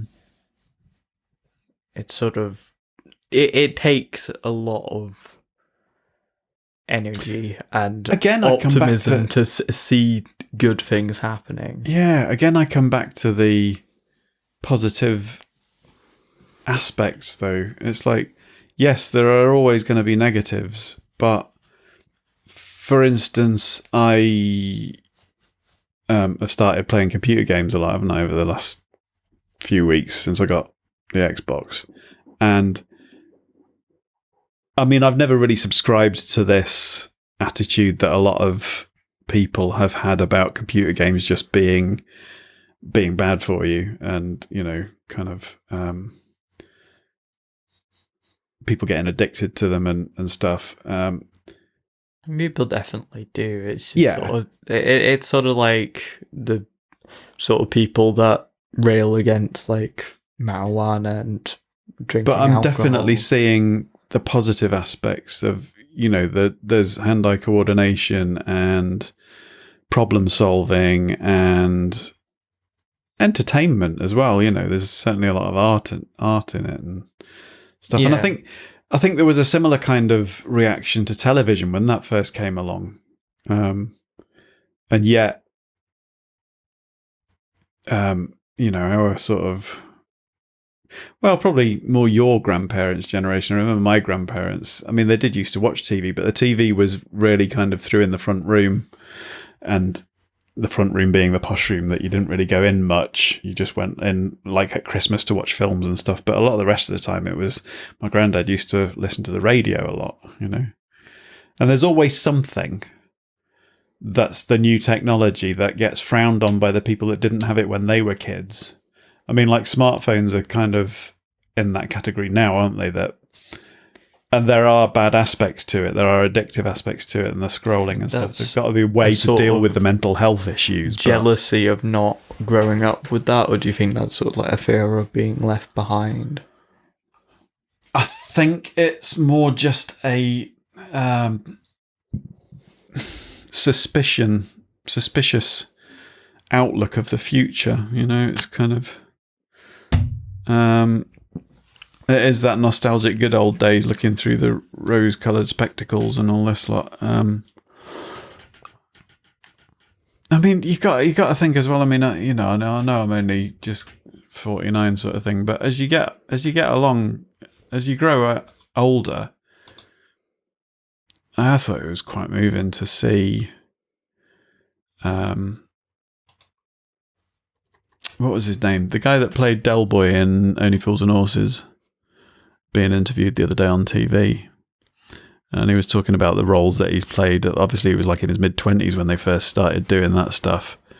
And he just, at one point, he just said, you know, and you never know what's going to happen. And, you know, here I find myself sitting, waiting for my next big role. And it's like, it just felt like he was talking about death, not just getting another role on stage, as it were, because, you know, I mean, how much scarier must it be if you're in your 70s or 80s now, not just to be thinking, I think if I was old, what I think of as old, I think I would be less scared of getting coronavirus and dying from it than I would of never seeing the world return to normal before I died.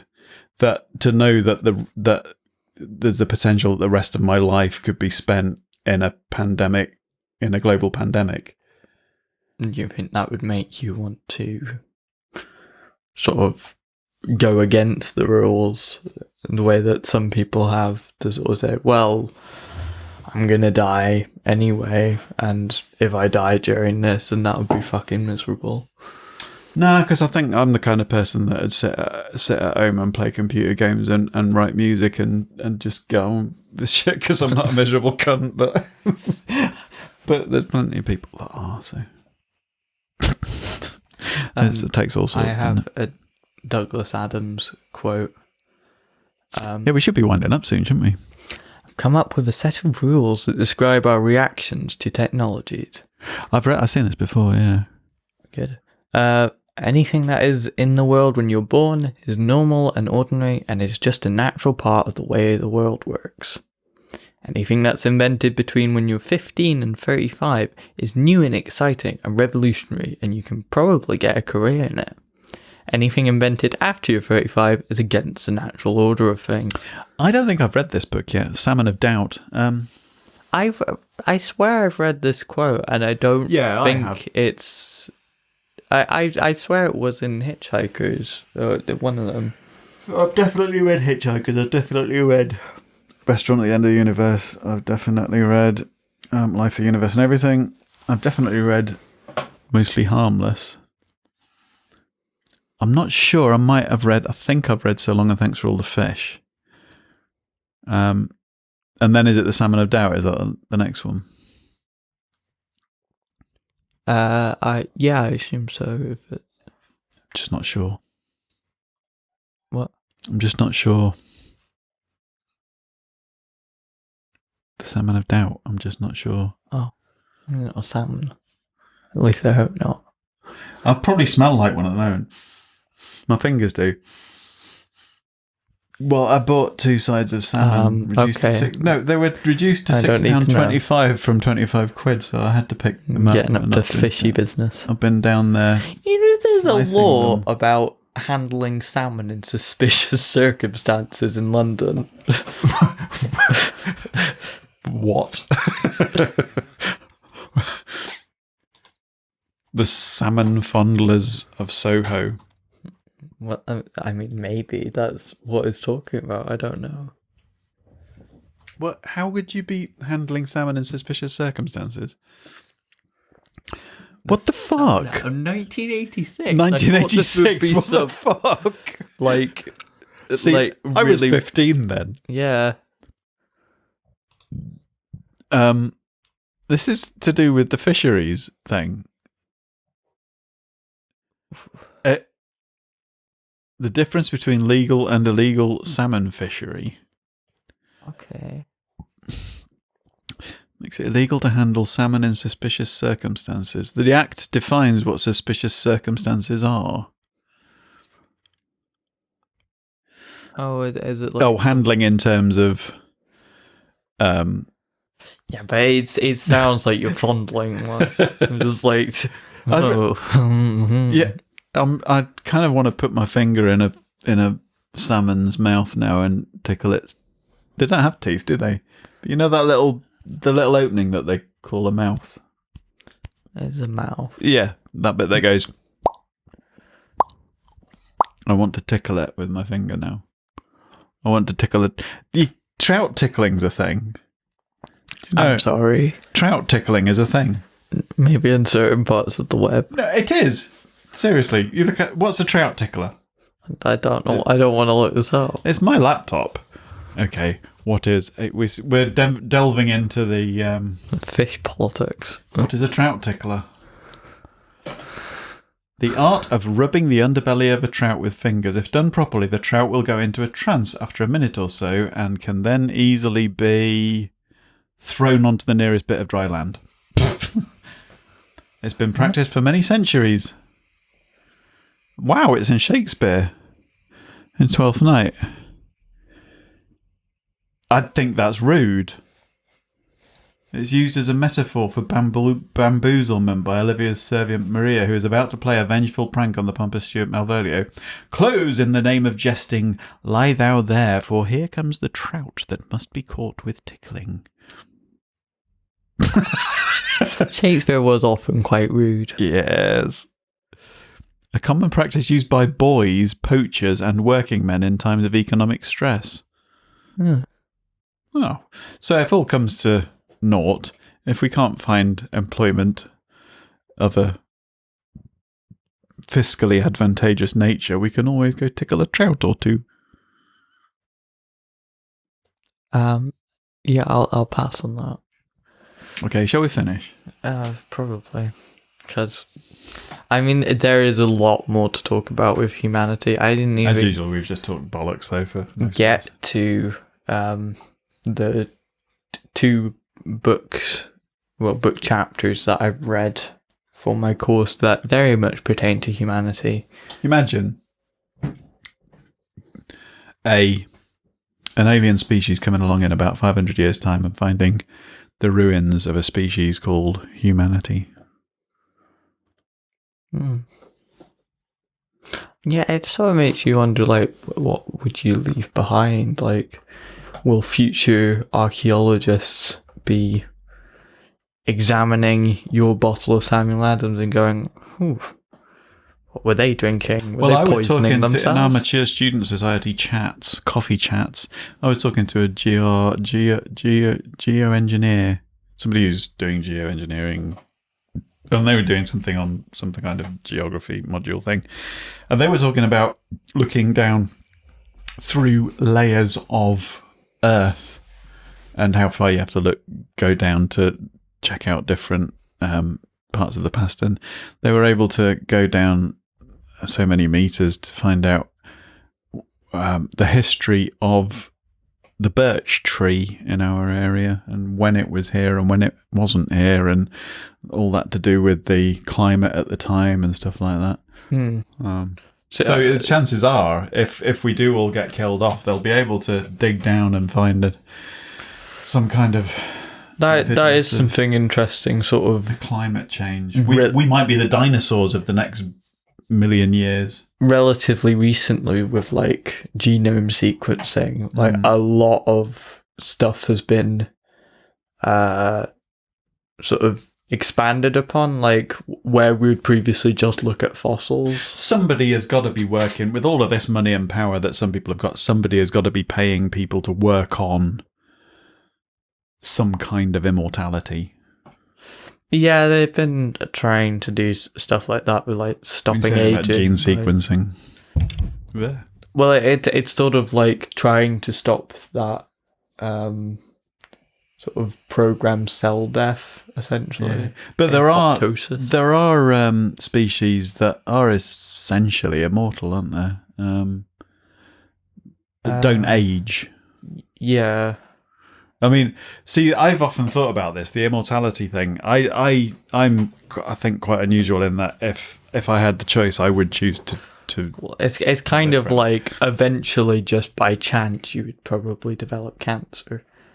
Well, that's the thing, isn't it? It's just like old age might not be a thing, but does that not mean that in that case, something like murder or suicide or any way of an early death or an engineered death being brought about would be far more serious?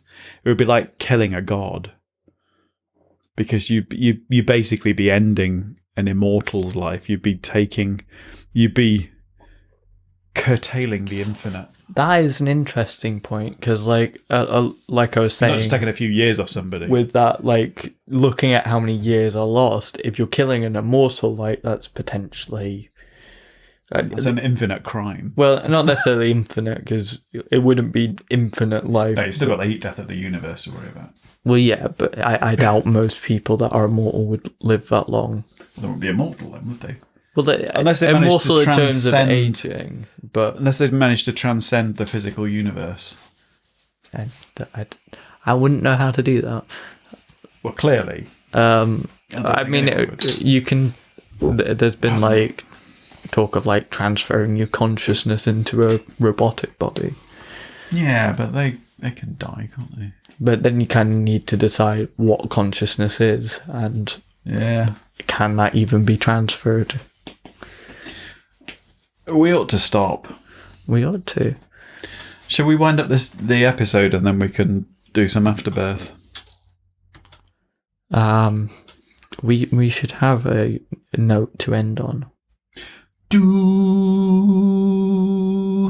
And on that note, I've been Firebolt. I've been the Orbiter. And this has been Breaking Bollocks, episode 71. Humanity. Bye!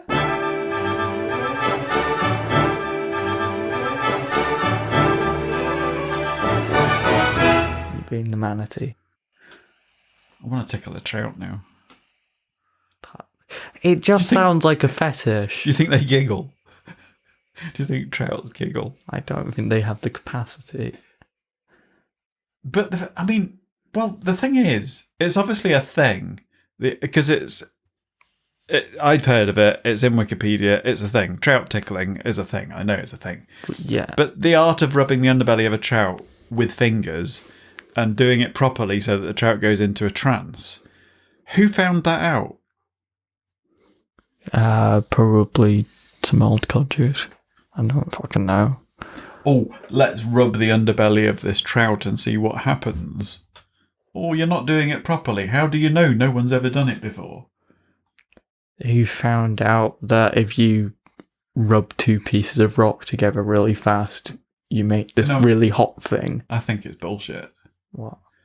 I think somebody made this shit up because they came home after they'd been fingering their mistress, and the wife's gone, "Your fingers smell fishy," and they've gone, "Yeah, I've been trickling trouts. I've been tickling trouts." What women have you been with? You want a list? No. No, we saved that for the third beer. All right, okay. Speaking of which, shall I stop recording? Quite possibly. I bet I had before we get to that third beer. How do I do that? Oh, yeah. This podcast is part of the After Dark Podcast Network.